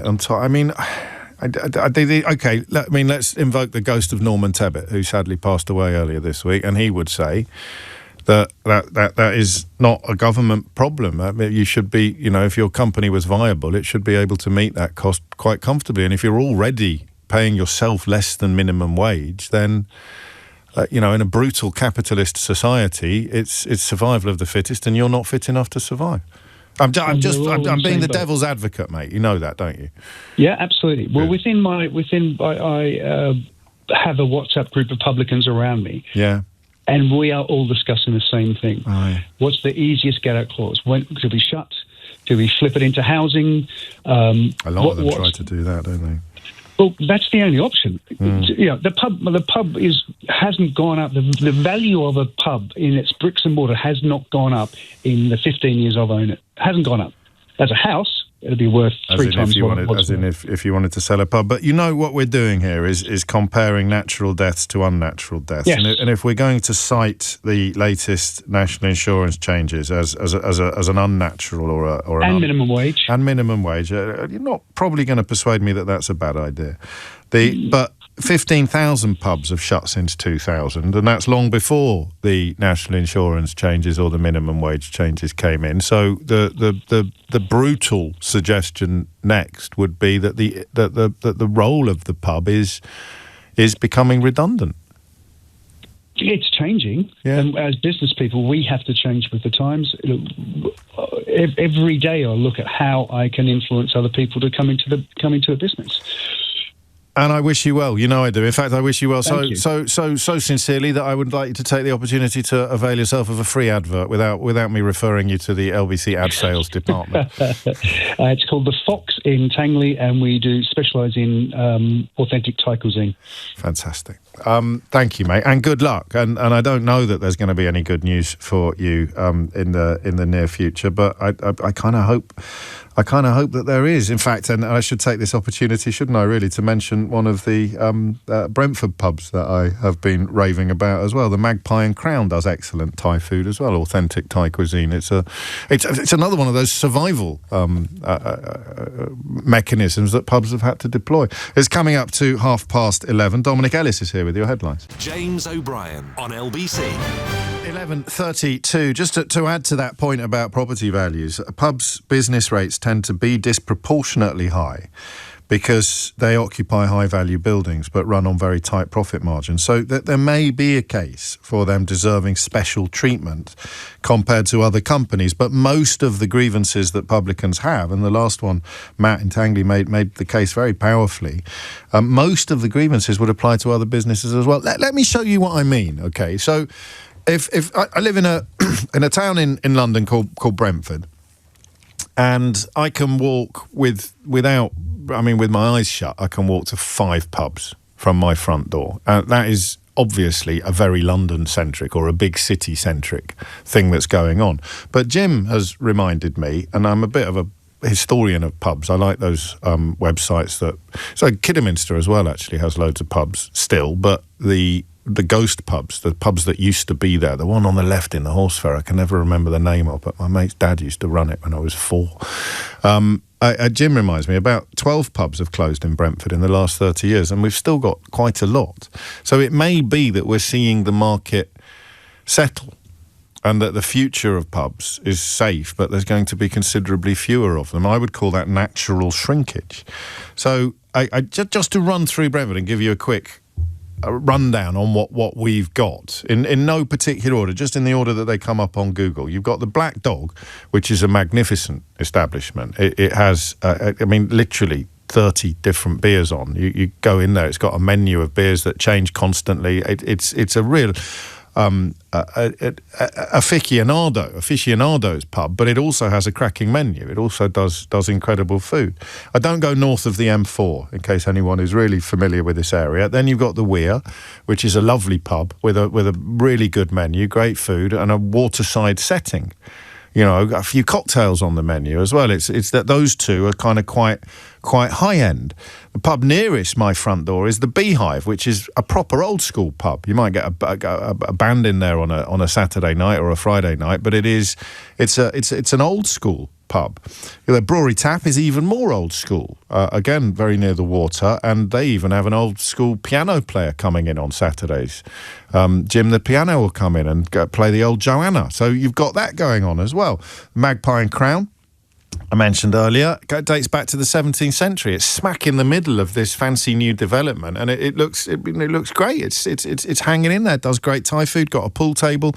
I kind of somewhere in between, if you like, the full-on gastro pub and the old school pub. The Griffin is one of my absolute favourites. That's the one I was telling you about. Very popular with Brentford when the football ground was just over the way, has an extraordinary menu, but is a proper old-school pub. It really marries different traditions, and it has the old-school decor as well. It can be a bit like stepping into the Rover's Return. And then you've got the Brook, the Express Tavern, the Six Bells, another one that would lean towards the... So there's loads. And some of them may not survive. And that would be really sad. But would it actually be evidence of anything more worrying or sinister than all the other things we've listed that we have seen a diminishment of, a reduction in? I honestly don't know. And I suspect not. I suspect that it's going to be a little bit of both. Richard is in Tunbridge Wells. Richard, what would you like to say? Good morning, James. Hello, Richard. It's partly natural, it's partly unnatural. I think you're right. But it all goes back to all the pub cos. Buying up all the pubs, sort of late 1990s, and then tying everybody to their products. I have a lot of experience. And that was private equity moving in, wasn't it? Yeah, pretty much. Yes. Yeah. For my personal example, so it's anecdotal, so it can't be covered everywhere. The first pub that I ran, free house, so we could buy from anywhere. Yes. We could go to any person who wanted to sell us beer. We could get a pool table from anywhere. We could do whatever we wanted. And I did very well there. And I was running it for somebody, so I got a bit cocky. I was still very young. Yeah. And so I took on a pub just down the road, thinking all my customers will follow me. But it was with one of the pub cos. I won't mention which one. Sure. And I was taking just as much money, but all of a sudden making no profit because you have to buy your beer from them because you're tied to them. As your caller before the news, Matt, said, business rates don't help. National insurance increases don't help. But as I said, that applies to all people in business. Yeah, I would disagree. If he's complaining about national minimum pay rises, then he's not paying his staff enough. I would agree with that, personally. But it is all just that these companies weren't wanting to run pubs. They were wanting to be estate owners. Yes. They only cared about the land. So you do it, and you go into it, and you work as hard as you did, and you come out of it, and it's like, oh, well... And they also had you in handcuffs. Some of the... oh, goodness. Some of the stories we covered at the time were absolute... Private Eye, again, were very strong on this. It was almost treating pubs like crops that they just harvested and didn't care about anything except how much money they had at the end of the financial year. The leasehold that I purchased, I did 2 years there, and then sold that on to somebody else. And I checked the share prices of the publicly listed pubco, and I could have just sat on my backside for 2 years if I'd put all the money that I initially put into shares in the pubco, and then took them out 2 years later when I passed the keys on. I would have made a ton more money. That is one of the most depressing things I've ever heard. Well, let me qualify that. In the context of conversations about pubs. In the context of capitalism, yeah. I mean, there's stuff going on in the world. So. Yeah, you know what I mean. Video shops I should have put on my list, shouldn't I, under natural deaths, video shops. So talk to me about... The natural part of it is, so that's the unnatural forced part of it. Yes. So the natural part is like, these people are buying into pubs with hope and expectation, and I advise some people... It's like, okay, if you're looking to buy a pub, just if it's one of those, don't. Yeah. But so the prices just keep going up, and it's not okay. Beer duty doesn't help, and staff costs don't help. But it is just these companies pushing up the prices to the point that youngsters, I don't know, you're a little bit older than me, but when we were 18, 19, going out to the pub was a cheap night out. Yes, it was. Now it's not, because the unnatural forces have made it so expensive that the natural forces of youngsters just like, why would I go out to the pub? Getting obsessed with the themes that come back, topic after topic after topic. I don't know whether that's a mark of my age, but this is all about people squeezing and squeezing and squeezing all the money out of something until there's nothing left there for everybody else. And then going, oh, where's all the money gone? Where have all the pubs gone? And also wanting all the money now. Rather than making a decent whack for 20 years, they want to make an absolute mint for 2. And it ends up, costing you... Well, I don't think they want to make it for 2. They want to make it for them. Yes, sorry. And then whatever happens afterwards, they don't really care And if it shuts down, they'll sell it but they'll try and get a property development deal, and there'll be quids in very much again in the short term, and the community loses its pub. Does it have to be like that? Is that just the nature of capitalism? You had a call in recently about people just wanting more and more and more when they had enough. That was under the wealth tax conversation. Yeah. Yes. And I agreed with you on that. It's like, get as much as you need. And I think it's that, though. Some people just want more and more and more. Yeah. And this is something they can see that they can go, ooh, we can make money out of that over the next 20 years.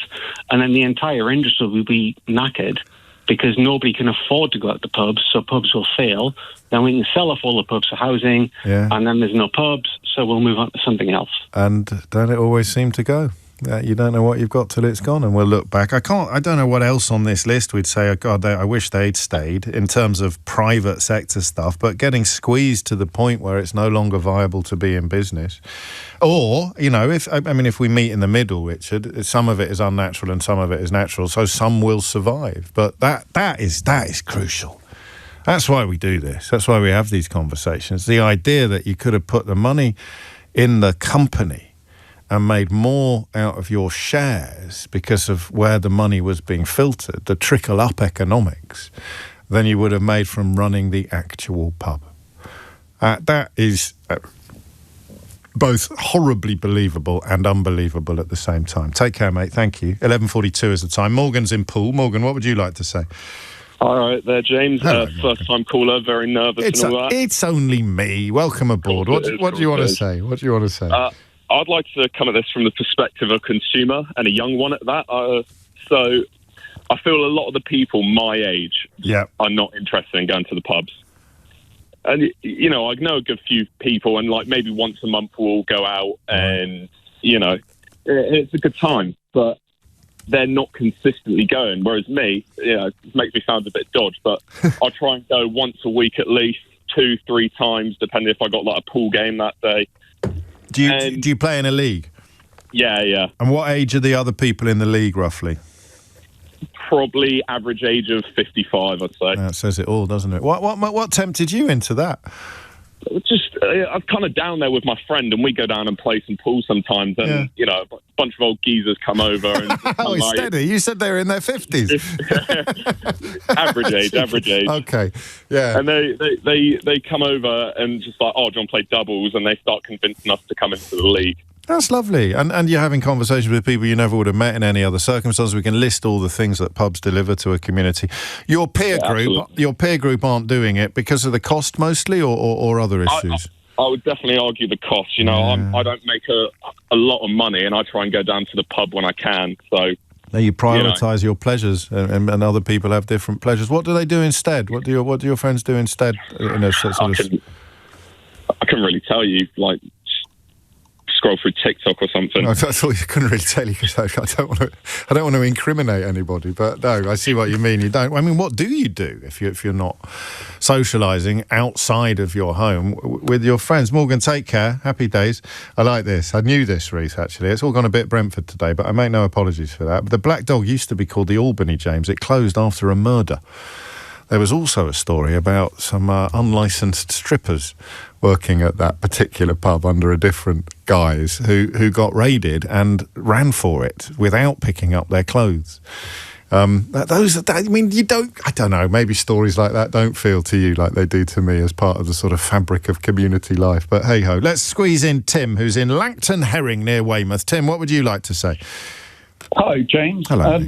Our pub closed 18 months ago. 2 weeks' notice the staff got, but it's reopening on Monday. Hooray! What's happened?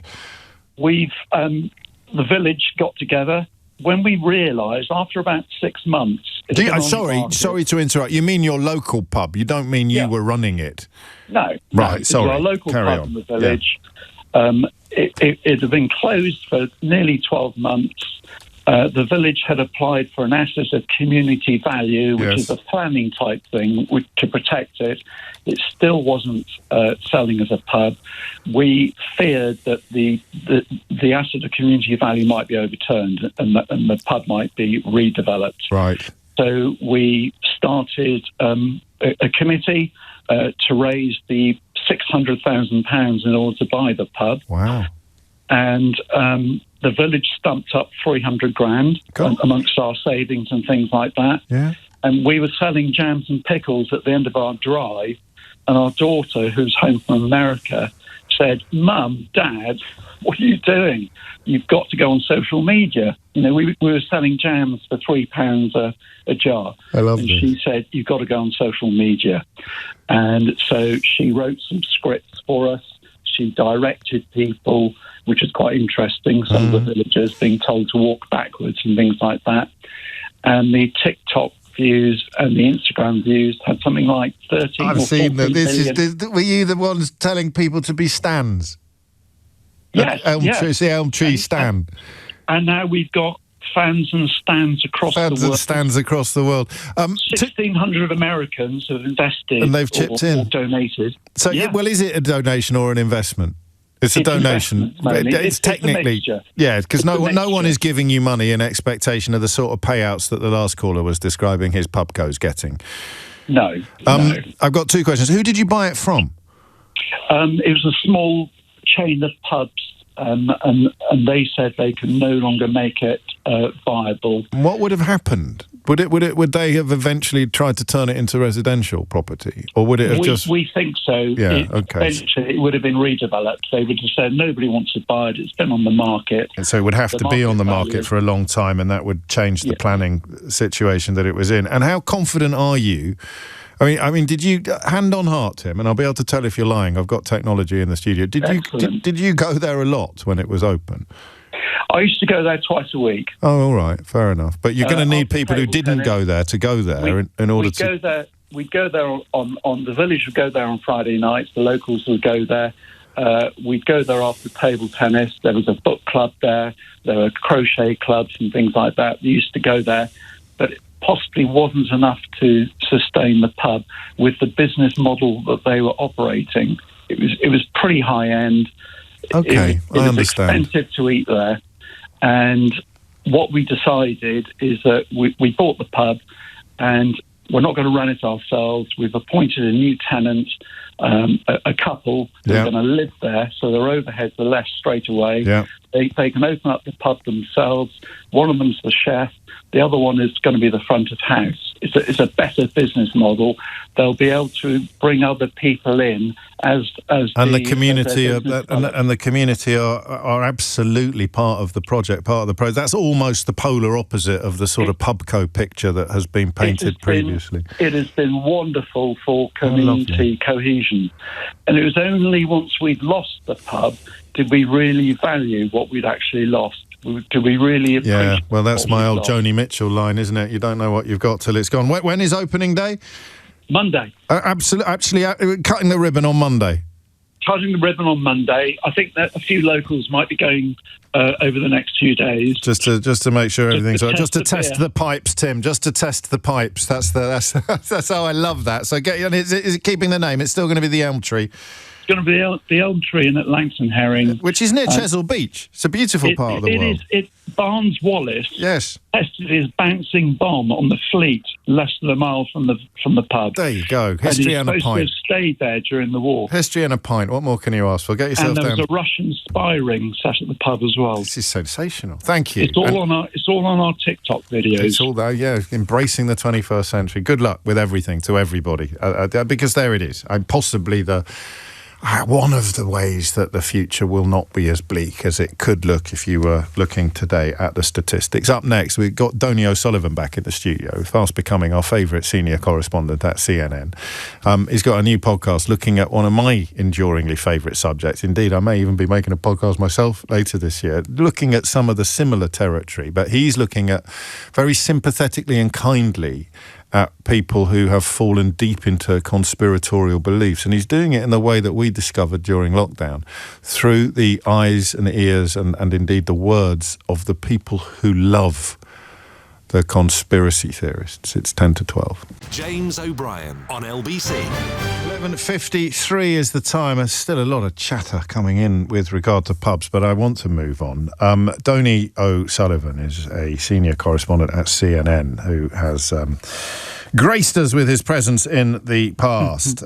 It's a rather different project that you're here to talk about today, a new podcast, just 3 episodes, called Persuadable, looking at people whose loved ones have fallen into conspiracy theory rabbit holes.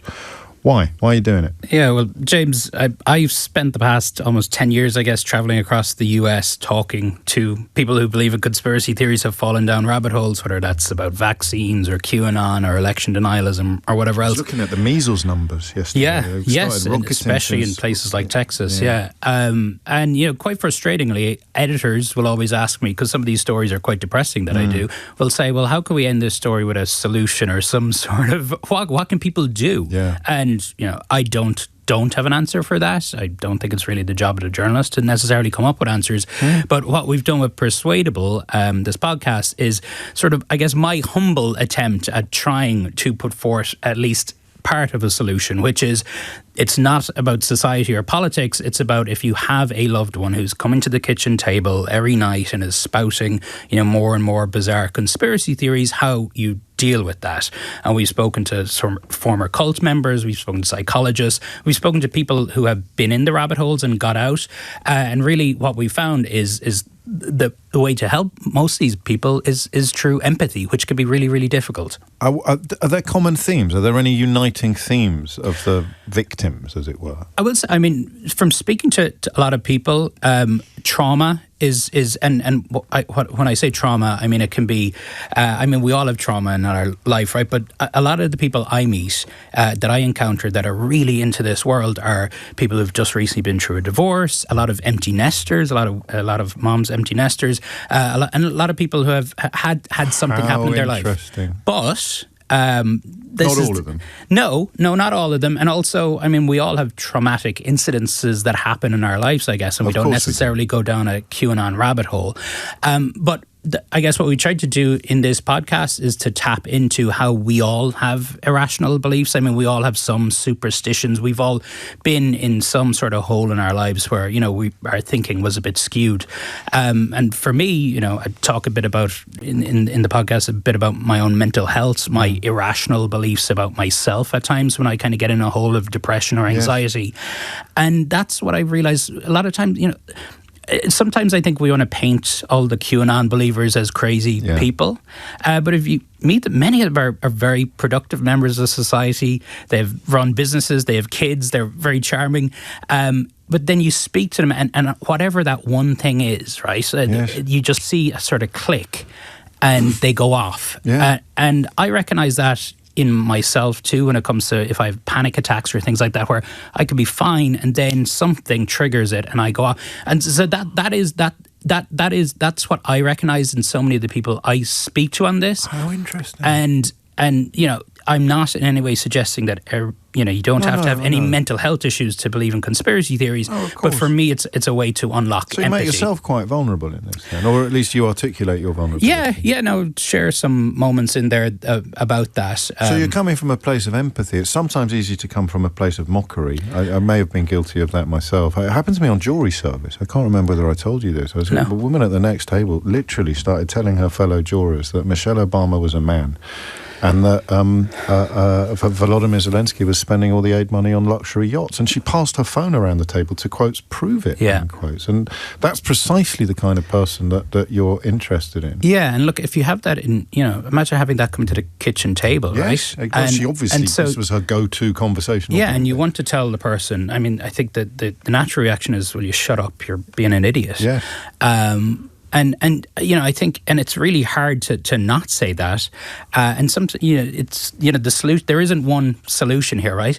No. But I think you also have to try and, if you keep telling the person they're an idiot, you're probably only going to push them further down away. The hole or further away from you. So it's a really, really, really tricky thing. So what are the tactics? I can't expect you to detail, it's like give us a foolproof kit for culting people in 60 seconds flat, but broadly speaking, what did you learn? Broadly, it's pushing back firmly, but politely and civil, right? And then one couple we spoke to had successfully managed this. The husband, it was the wife who was going down the rabbit hole. Right. He was like, do you know what? Let's talk through some of the stuff that you're seeing, and let's try have a respectful conversation. And they were able to find some common ground there, and for her to see that some of the stuff she was seeing, whether it's about Michelle Obama or whatever else, was false. The problem, however, is that unfortunately that couple I spoke to in the podcast are the exception rather than the rule. I mean, many people who are down this are down there for good. We spoke to people during lockdown who knew their relationship was unravelling before their very eyes, and they still loved these people. I still love him. I remember one woman saying, I still love him, James, but he believes X, Y and Z, and at some point he won't be the person that I love anymore. Yeah, and it's complicated because, I mean, if you think back to COVID, for a while, some in the mainstream press, even Facebook, banned people from mentioning lab leak, yes, right? And so there are times where we label things conspiracy theories that do turn out to be Correct, and that it creates then just the idea further, that all the other stuff might turn out to be true as well, culminating in someone turning up at a pizza restaurant in New York, I think. I was in Washington, D.C. In D.C., sorry, that didn't have a basement, but to shoot all the people in the basement running an international paedophile ring that allowed people like Hillary Clinton to drink the blood of murdered children. That is, that's. But he believed it to that degree. Yeah, and I mean, what's interesting and in the news this week is that you see so many people in the current Trump administration who have been many people have questions about Jeffrey Epstein and the circumstances of his death, but people who were pushing the idea that he definitely did not kill himself, huge conspiracies. are now in positions in power in government where they're saying there is no conspiracy here, and that's there's a lot of tension in the MAGA movement world right now, because this is what happens if you play with fire in this sort of way. You stoke something for years, you get power, but then you have to end up correcting the record. So. I can't wait to listen to this. Thanks. Is it out yet? Is it yes, available it is. now on all the usual Persuadable. Places, wherever you it's get on your Apple, podcasts. Spotify. Yeah, fantastic. Donie O'Sullivan, thank you. Senior Thanks, when are you going back to the States? Heading back tomorrow. Yeah. Right, safe journey, safe travels. Persuadable, it's called. Persuadable. And I required listening, I think, for anybody interested in some of the things that we talk about quite a lot on this programme. I don't know whether this is an appropriate junction or not, but it's Mystery Hour next. It feels appropriate. Mystery Hour after this. James O'Brien on LBC.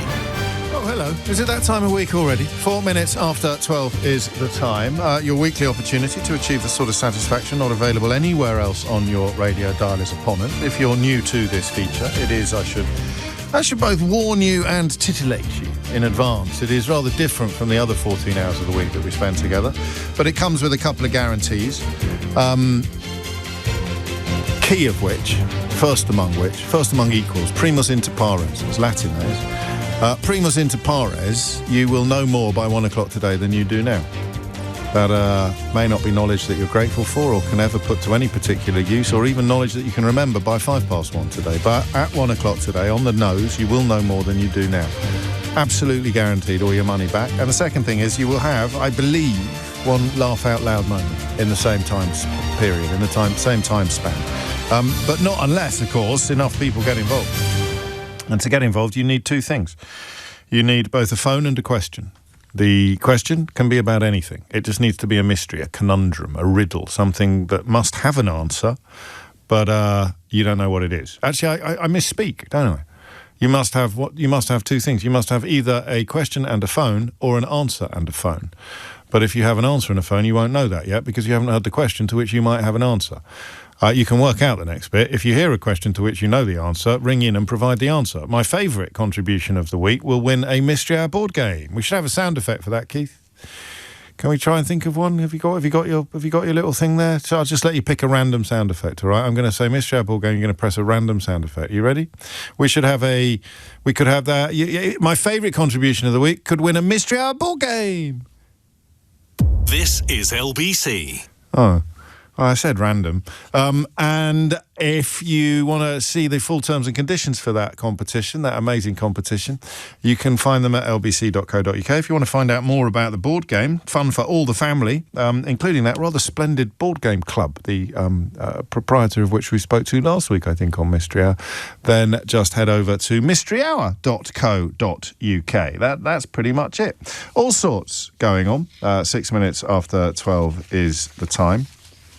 And I think that's it. Is that it? Can you think of anything else? I think if you don't know what I'm talking about, if it's all very confusing, just listen for a while. and you will soon work it out.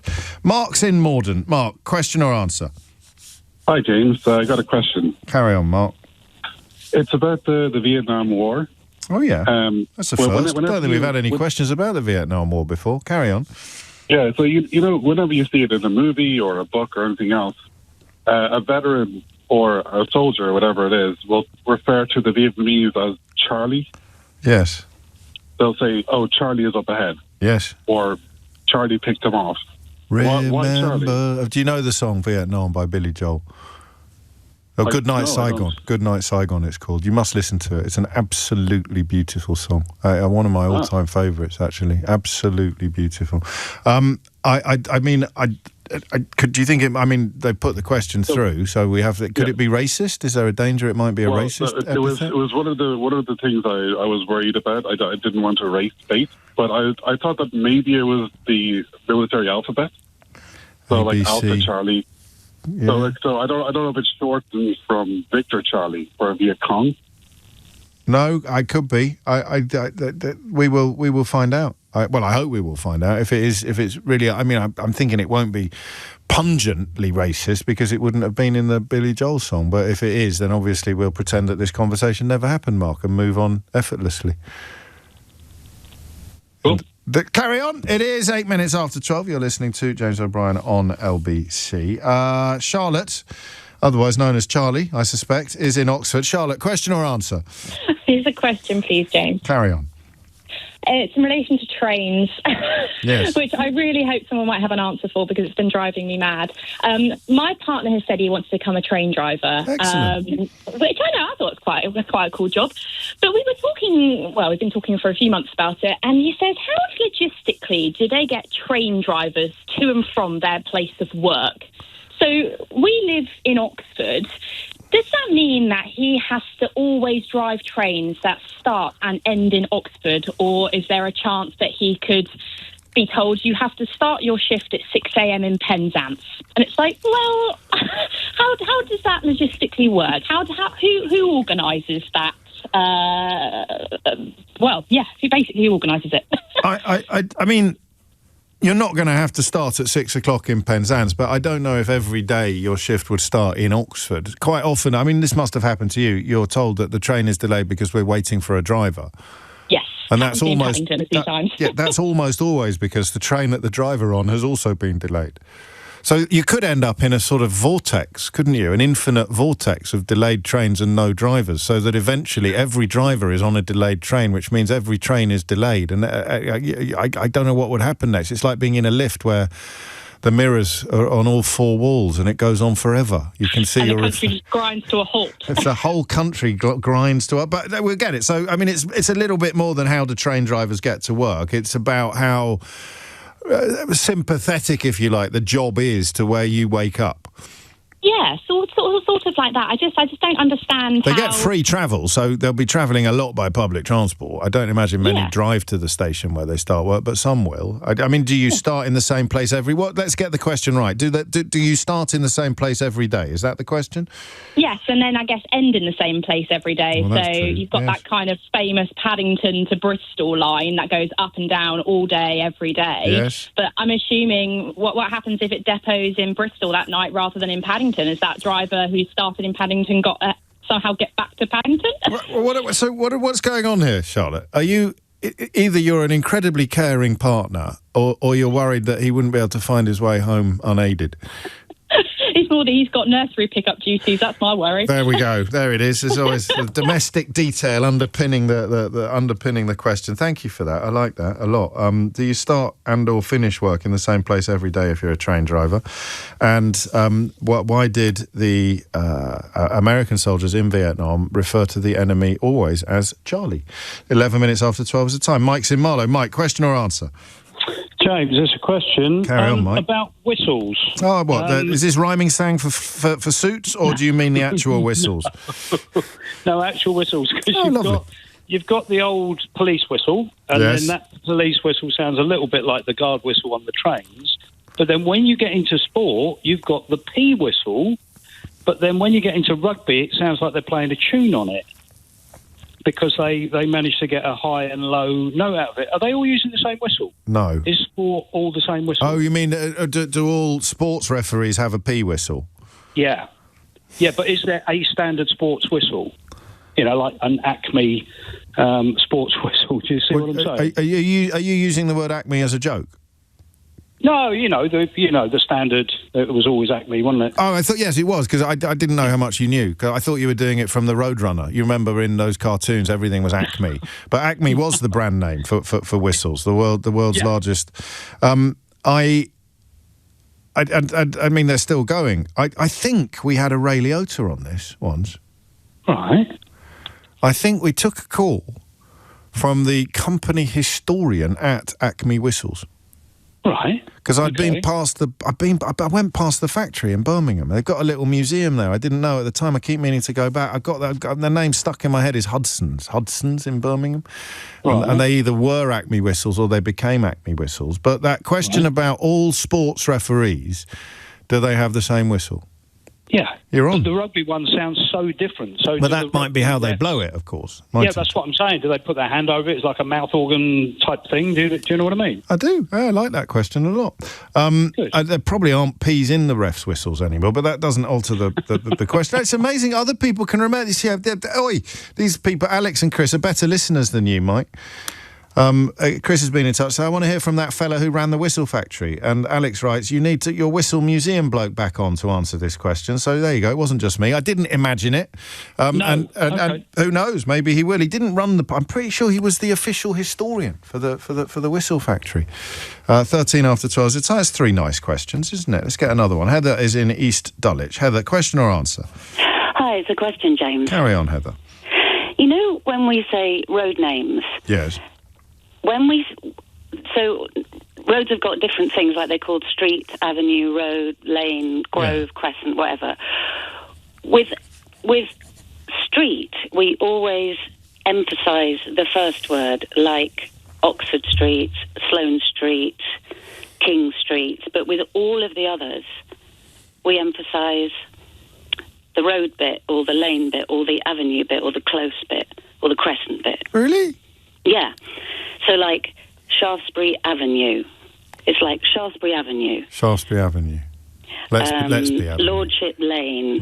Park Lane. I'm going to do it using street names from my childhood, if I can remember enough. Okay, and you tell me if this fits. So you've got Hurcott Road.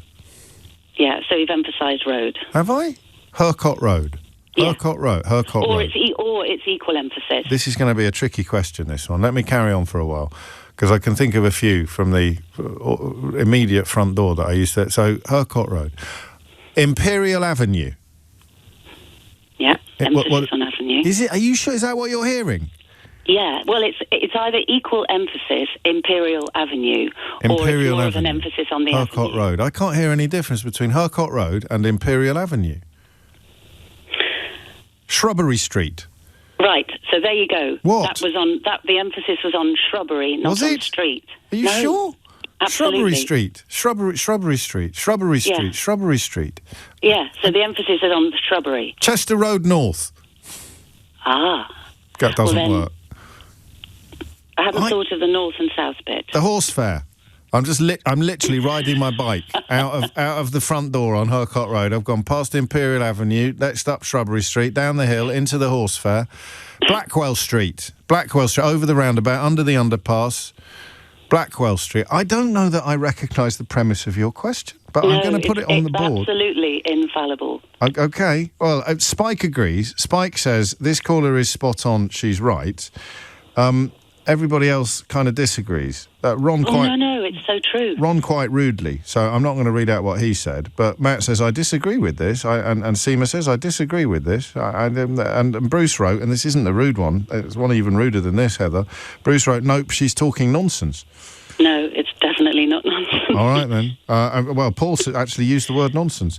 Right, you're on. So why do we emphasise... Why do we emphasise everything except the ones that are called streets? Streets. Shrubbery Street. Oh, yeah, I just caught it there. Okay. I mean, if there's an answer to that, I shall give you the money myself, Heather.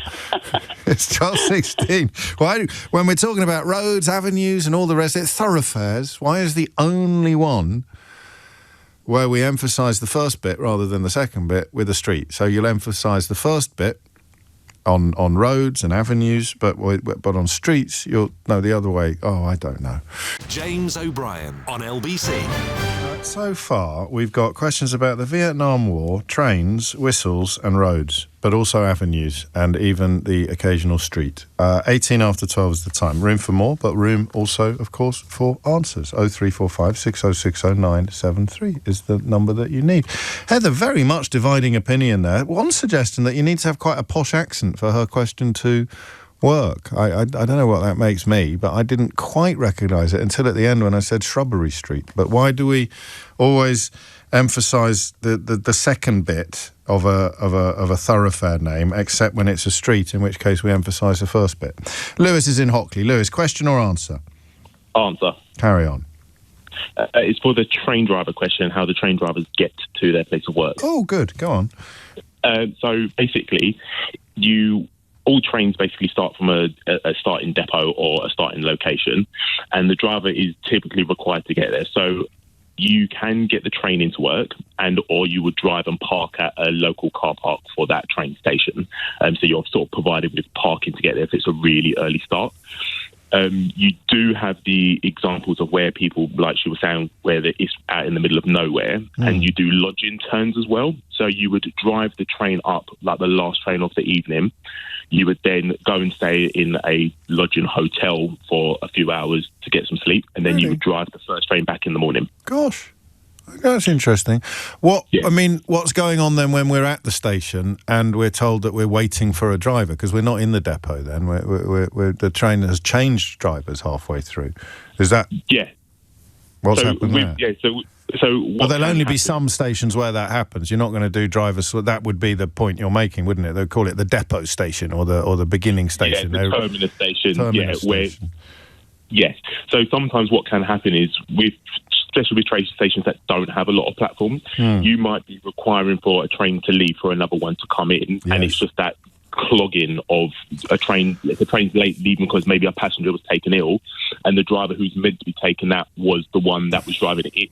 So you see how the man who needs to drive it is already outside. Or woman, yes. That was my little Andy Murray moment there. I was quite pleased with that, Lewis.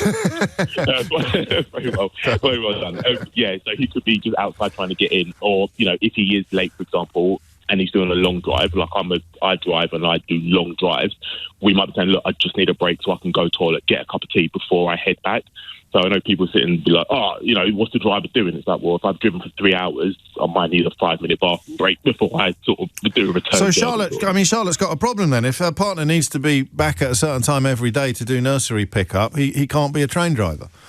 No, so me and my wife do have this dilemma where basically if I'm doing a shift in the morning and I know that I've got to pick the kids up after, she will be on standby, and if she doesn't hear from me by, let's say, for example, 2:30, she knows she has to get the kids because I'm stuck on my train driving because I can't use my phone while I'm driving the train. I'm very glad to hear it. Yeah. That would be a big worry, wouldn't it? I think you may have answered my next question, Lewis. Qualifications? I'm a train driver. There we go. Oh, and the other little bit I was going to add in... Yeah, go on. The only bit I was going to add in is that we all typically are requested to live within 1 hour of a train depot as well. So if you live 2 hours away, so there is that requirement, and that's all to help with fatigue and stuff. So we're not travelling for 3 hours to get to a random train station. Rob, beautiful answer. That was absolutely fascinating. Do you have favourite routes when you're a train driver or not? Yes, so I drive to Newcastle, and for me personally, that is the favourite route. Up the East Coast? On the East Coast main line, It's gorgeous, isn't it? I mean, I guess even nicer after Newcastle, actually, if anything, doesn't it, as you head up to Berwick-upon-Tweed? Unfortunately, I don't drive that far. We do have a limit on how far we can drive. So. Well, it's still glorious. That's probably one of my favourite train routes as well. God, imagine being in the cab, actually. That's such a treat. How long have you been doing it? Just over 8 years now, coming up for 9 years. But yeah, sunrise in the morning, driving, it is a nice thing, especially in the early winter when you get the snow out there as well. Yeah, you're a poet. There's a train driver and a poet. Give him another round of applause. Well, that's two men today. Chris in Cheltenham and Lewis in Hockley. If 10-year-old me had been able to decide what he was going to be doing at 50, both of them would have been a lot closer to the mark than what I've actually ended up doing. Marty's in Belfast. Marty, question or answer? James, I have a question, but before I ask it, that was a fantastic answer that the train driver Wasn't that lovely? I don't know why. It just was, wasn't it? I agree with you completely. It was great. James, my question is about tennis. Oh, yes. And brought to the fore, obviously, with Wimbledon. Yes. Whenever and I am a tennis player, have been for quite a while. Whenever we're playing in a game, you hit the ball, it clips the net and it goes over, you carry on. Yes. However, in a serve, if you hit the net and it goes over, you'd retake the serve. Yes. And I would like to know why... First service. Or second service. Yeah, true, yes. I'd like to know why there is a difference. I quite like that. I mean, we'll have to wait for a professional to tell us if indeed anybody knows. But I've started playing tennis again this summer, and my goodness, brilliant! Oh, I love it, mate. I just love it, and it's such a relief to find something I can do that involves getting a bit fitter that doesn't bore me rigid. I love. It's just a question of finding people to play with. But I've joined a little club. I'm having a wonderful time. Absolutely loving it. Loving it. I think. Do you play singles or doubles? I'm playing singles at the moment, but one of the fellas from the club suggested that I start playing doubles. He says it's not that competitive because he knows I'm just easing my way back into it. Do you want to start playing social doubles on a Tuesday night or Thursday night or something? And I said, I've got a bit of a problem with this, and I'm not actually very sociable. So how much of it is social and how much of it is... He says, you'll be fine. You don't have to talk to anyone unless you absolutely want to. But it's a lovely way to spend. Doubles is a different ball game altogether. Is it not because you're standing still? So you're standing still to receive serve. So if you get a let, then it's almost certainly point over. Whereas if you're running around the court like a mad thing and you get a let, it's just, more... I don't know, more feasible that you'll get the ball back? No, I don't know. I mean, there was one rally that went on for like 15 or 18 shots in one of the men's matches. Yeah. And it ended because the guy hit the ball, it ricocheted off the top of the net, and it literally died in his opponent's side. Yeah. And his opponent was about 5 or 6 feet behind the baseline. It's brutal. So he had no chance of getting to... It might just be it'd take too... I mean, I don't know, actually. It might be taking too long if you got a let in open play, as they call it, as opposed to at a service. But yeah, I like that. If you clip the net cord and the ball goes in on a serve, you play the point again. If you clip the net cord and the ball goes in open play, then you don't play the point again. Why not? That's quite an esoteric question, that, but I like it. 0345 6060 973. I also like this. I don't take out questions and answers on texts, but I will read out fascinating asides. And I've got a fascinating aside here from Nick. He writes, my colleagues and I at the London Symphony Orchestra's warehouse are listening intently. And although we can't answer the question about whistles, we can confirm that they would be spoilt for choice if they used whistles from the Acme Corporation. We have wind whistles, slide whistles, train whistles, police whistles, duck whistles, bird whistles, nightingale whistle, dove whistle, duck whistle, cuckoo whistle, tin whistles, siren whistles, and yes, even referee whistles. Special points today to anyone who, off the top of their head, could name a piece of classical music that involved the use of a referee's whistle. Are you thinking Sanson? Are you thinking Carnival of the Animals for some of those? Maybe. But a referee's whistle? Did Benjamin Britten ever write an opera that involved football? I don't know, but I do know that Dave's in St Austell. Dave, question or answer? Hello, James. It's an answer. Carry on, Dave. To do with the Vietnam question. Oh, marvellous. I think we can be comfortable it's not going to be a little bit 1950s. No. Politically correctness. It was a different name in the 50s. Yes. Obviously, against the Americans, you had two combatants, the NVA, which were the North Vietnamese army, which were in North Vietnam. Yeah. And, of course, South Vietnam were mainly partisans, which were called the Viet Cong. Right. So the American phonetic radio alphabet would be Victor Charlie. Got it, yes. So then it was shortened for Charlie. So, Charlie's quiet tonight.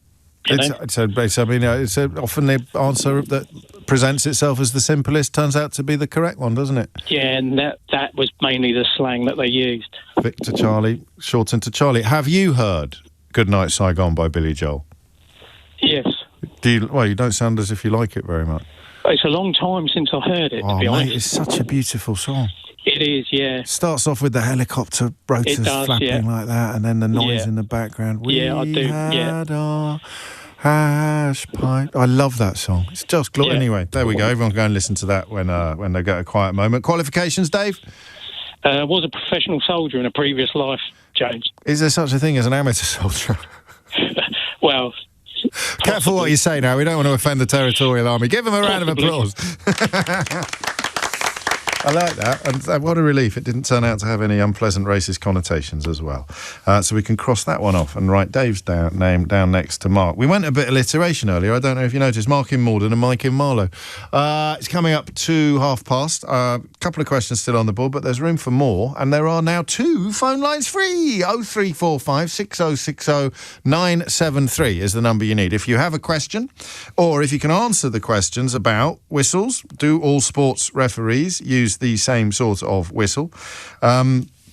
Or Heather's slightly strange question about roads, avenues and streets. Why do we emphasise the first word when it's a street, but the second word when it's every other form of thoroughfare? 0345 6060 973 is the number you need. Tim Humphrey is here with your headlines. James O'Brien on LBC. It's 12:32. You are listening to James O'Brien on LBC, where Mystery Hour continues. Let's go to rugby. Claire's there. Claire, question or answer? Oh, hello, James. Hello, Claire. It's a question, actually. I've been wanting to know the answer for a long time. Marvellous. Let's hope we can help. Oh, I hope so. It's to do with human survival in the Arctic. Oh. Because... I mean, That's you know, cool. we know we're always told to be healthy and to, you know, we need our vitamins, our roughage and our minerals, blah, blah, blah. Yes. Well, people in the Arctic for thousands of years survived, but all they had to eat was, seals, whales, fish? There was no veg, no fruit, no nuts, nothing. So how did humans survive and flourish? Would they have kelp? Well, no, they wouldn't have kelp, would they, if it was all... I don't know. You mean people who live on the ice? Well, the Inuit, I suppose. Yes, no, I mean, it's a really good question, but, I mean, there's vitamins in things that aren't fruit and vegetables, isn't there? Or is there? Well, there's probably some vitamin D and stuff in livers and stuff like that, but to have no veg, no fruit, no sugars... This is, you've just, you know what you've done, don't you? What? Every child in the country is now going to cite you as proof that you don't need to eat vegetables in order to be healthy. They're going to say, remember that lady on LBC? I don't need to eat peas. I could be an Inuit. Yeah, but they'd have to eat fish. They would have to live on fish, like actually. No, which is a good point. So, if you're, I mean, there's quite a lot of moving parts here. Is it? I think it's probably true that the diet is. Well, as far as I know, that's all they had available. Can't see where else, though. I mean, Jamie thinks they might eat moss. Do you eat moss? I don't even know if moss would survive on the ice. No, they were probably literally not. in the ice. Okay, so if you live on the ice and you live on a diet of seafood, like or seals, whales and fish. Seals, whales and fish. Yeah, the lions and tigers and bears. Seals and whales and fish. What? Yeah, okay. I mean, maybe they got very short life expectancy. Well, the thing is, in some, is it Easter Island where the population died out because they didn't get sufficient nutrition? I don't know. No, I'm not quite sure, I'll be honest. But, without sufficient nutrition, you'd think that humans would die out. Yeah, okay. So how do you get sufficient nutrition, if you are living on the ice? Do you get sufficient nutrition if you're living on the ice? I really like that question, although I'm not quite sure who's going to be able to answer it. Thank you, Claire. Lovely stuff. And if you are thinking, I know that, but I don't know if I'm the sort of person that rings a radio station, then just remember that Claire has been hanging on for years waiting for an answer to this question, and you could be the one to deliver it. 12:34 is the time. Bruce is in Swiss Cottage. Bruce, question or answer? It's a question, sir. Carry on, Bruce. Why have men become so bad at jumping? I give up. Why have men become so bad at jumping? Well, the men's world long jump record, high jump record, and triple jump record have not been broken for 30 years. Are you sure? Oh, I am sure. You're a young lady, double-checked for me. Wow. And Jonathan Edwards still holds the triple jump record, so before anyone accuses anyone of doping, he's unlikely to have doped. And Mike Powell has the long jump record. Who's that? Adebayo has the... Who's your pal? Sorry? Who's your pal? But do you know who's my pal? Mike Powell. Mike Powell. I thought you said my pal. I wish. Mike Powell. Did you hear that? What did you hear? My pal. Then you started getting stroppy with me. What do you mean, Mike Powell? I thought you said my pal has the long jump record. I thought that's why you were asking the question, so you could name drop. So Mike Powell has the long jump record. Jonathan Edwards has the triple jump. And Adebayor has the other one. The high jump. Yeah.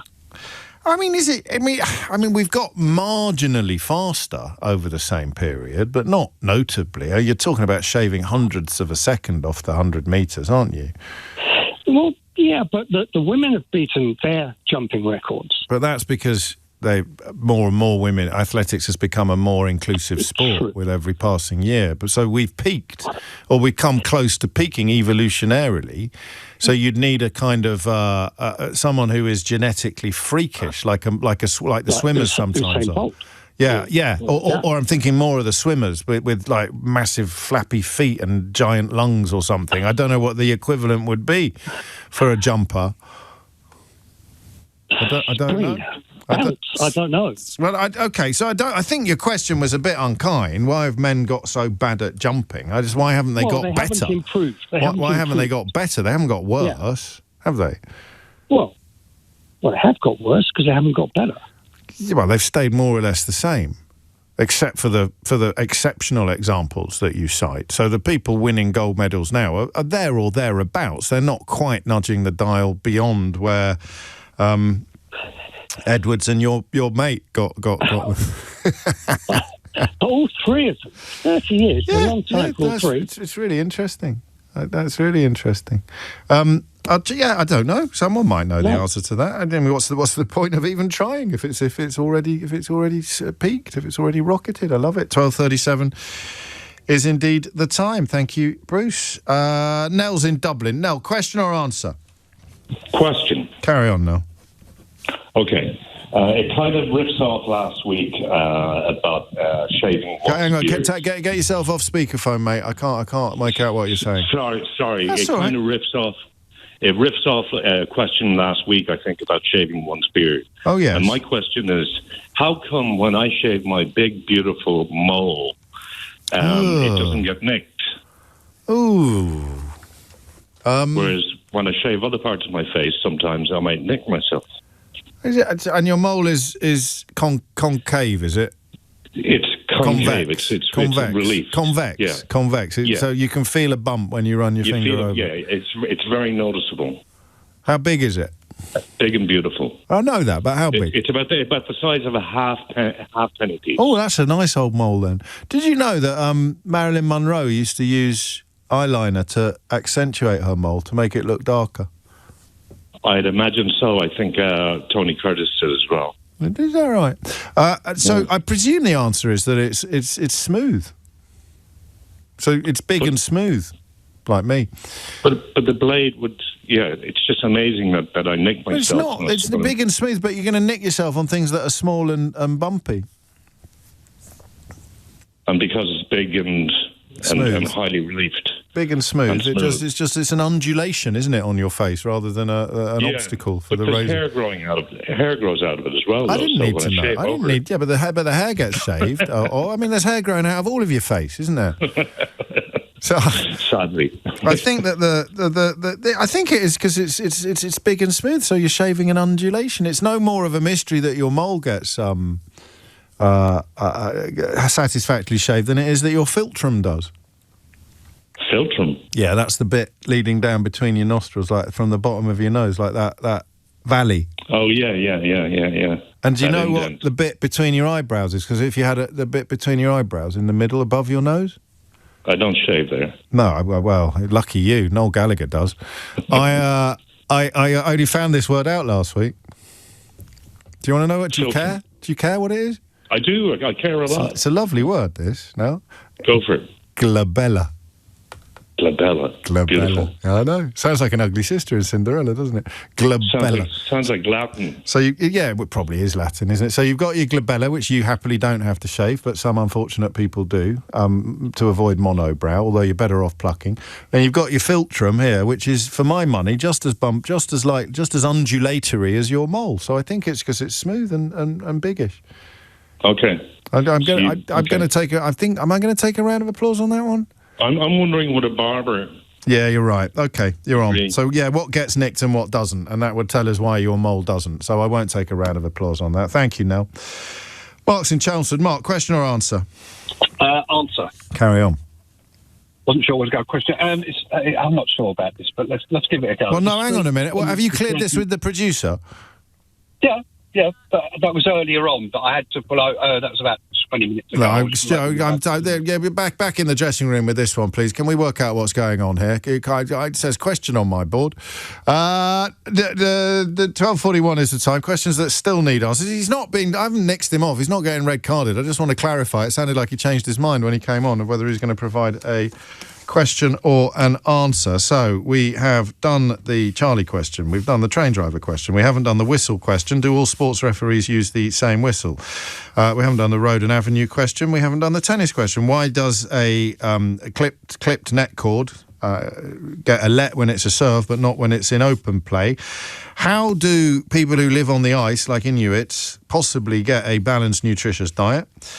Why has the records for the high jump, the long jump and the triple jump not gone up in 20 or 30 years?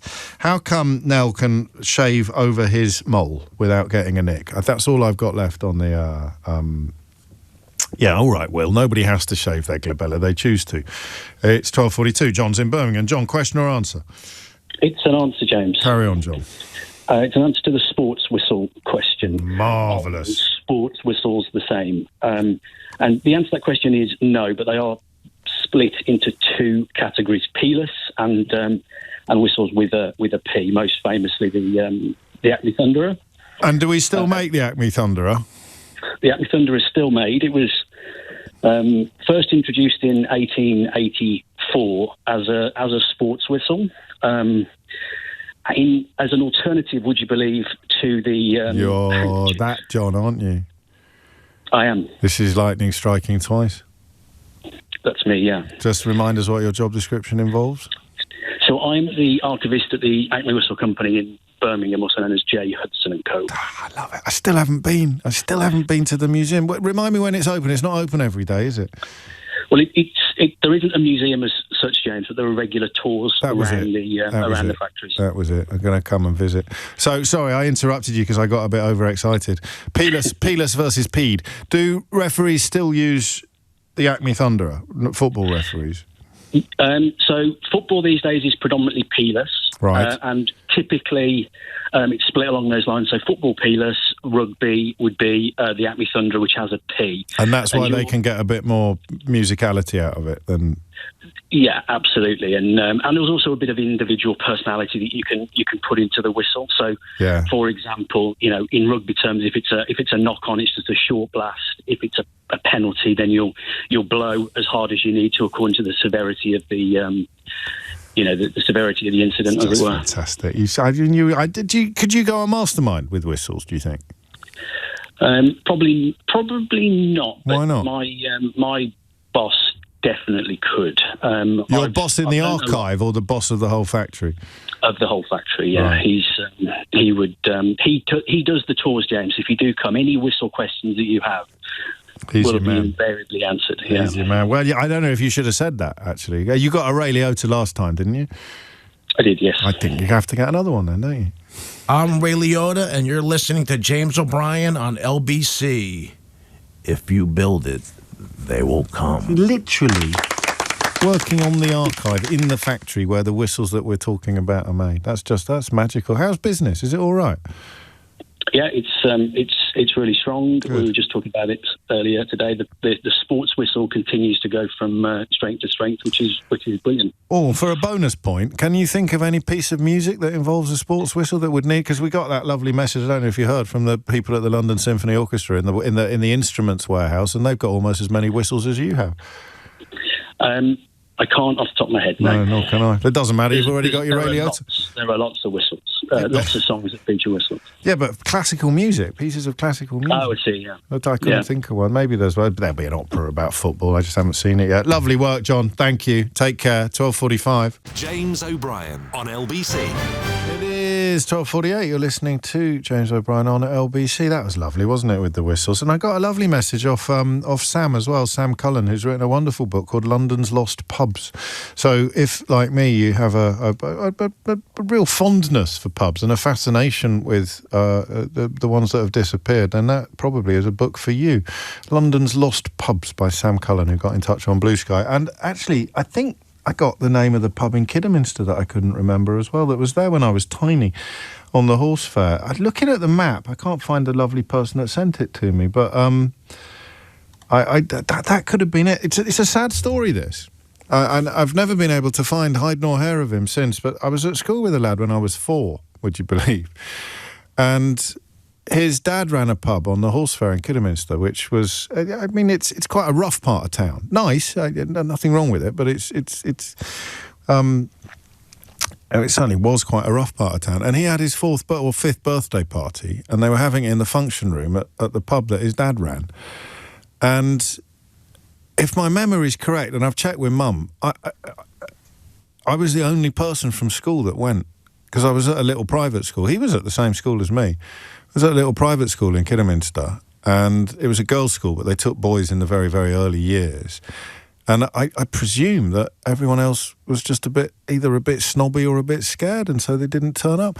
We had a great time because his dad opened up one of the fruit machines, and we could put the same 10 pence through it for the whole day. It was magical. But I'd always wondered what happened to the pub, and I think I've just found out. So I texted her whose message I've lost, suggesting it was called the Peacock, and I've just looked that up. I thought it was on the other side of the road, but that's quite feasible, actually, because if I was 5, I'm hardly going to remember, or 4 even, I'm hardly going to remember exactly where the pub was, am I? Anyway, sorry, I suppose that doesn't really count as national news. 12:49 is the time. Mystery Hour continues. Floris is in Waverveen in the Netherlands. Did I pronounce that correctly? Did I pronounce any of that correctly, apart from Netherlands? It's Waverveen, James. Of course it is, Waverveen. It's on the Amstel River, south of Amsterdam. Lovely stuff. Question or answer? Excellent question, please. Carry on. My wife and I are wondering that why do cyclists, when they are in a group, talk really, really loudly to each other? I love that. Didn't we have this conversation earlier? We talked... No, not you and me. I'm talking to one of my colleagues. It'd be a bit weird if we were having a conversation earlier. We've only just met. Honestly, yeah. Floris, this would be ridiculous. No, I think I think Eleanor met the parents of Thomas, the newsreader, on holiday while cycling, and someone else said, "How did you know? How did you have a conversation while you were cycling?" And I said, "Well, if you're on a cycle path, then you have a chat. But you're talking about people who already know each other, cycling through Waverveen." And along the Amstel, River, and shouting their heads off. Yeah, and and we're on the other side, and you can hear them, and you can follow the whole conversation word by word, and it's really, really loud. And I don't know why it must be the wind, mustn't it? It must be the wind in their ears. Yeah, but it doesn't make sense. It does because I think I'll find out. Let's ask a cyclist. A cyclist will be out. Have you ever thought of asking a cyclist? You could just shout out your window. I'm Dutch. Everybody's a cyclist. That's very true. And well, do you shout when you're cycling? No. Oh. but maybe I don't go fast enough or something. Is it the same people shout? Perhaps they're hard of hearing. Is it the same people shouting every day? No. There are lots of people come by, and so no. Do you try to talk to anyone when you go cycling? Yeah. Oh. And we talk in normal voices, but it's mostly the guys in lycra suits and ultra fashionable bikes that produce the most volume. Well, yeah, okay. Okay, that will be it. The lycra kind of characters, the ones who are pegging it along, probably. Okay, so there you go. Why do some cyclists have to shout their heads off when they're having a chat in the saddle? Tonya's in Richmond. Tonya, question or answer? Answer. Carry on. It's to the Arctic question about the Inuit. Oh, yes. And I was born in the north of Norway in the Arctic Circle and grew up around the indigenous people, the Sami, who are reindeer herders. Oh, wow. And the answer is that no one really ever lived on the ice completely all year round. Oh. While they were on the ice partially. Yes. They also were on the land, but they knew how to cook everything to get all the nutrients from it. So when they butcher a reindeer, they don't just eat the meat. They eat the heart, they eat the liver. They would cook the bones to get all the marrow out. Yeah. So you would get your B12, you got the majority except of the stuff that you needed, fruit. Nose to tail. But in the summer, you had berries. You had cloudberries, you had ligonberries, you had blueberries. So they didn't eat much by way of fruit or anything by way of fruit in the coldest parts of the year? No, other than the thing that they could preserve. Well, or freeze. Or freeze, yeah. And that thing is, you literally, even now, I'm not in even the winter joking. up there, Yeah, of course you can. I have literally just put stuff out when the fridge is broken. You just put it outside because it's minus 20 outside. So you could have a bag. You could have a lovely bag of ligonberries in your pack, and if you were spending a few weeks fishing on the ice, you're going to have a nice frozen berry to suck on. That's a lovely answer. Qualifications, I know you've told us, but we have to go by the book. Yeah, no, that's okay. So it's that I was born in the Arctic and I grew up around the indigenous people of Norway, but also I did a year's course on how to survive in the Arctic. A whole year?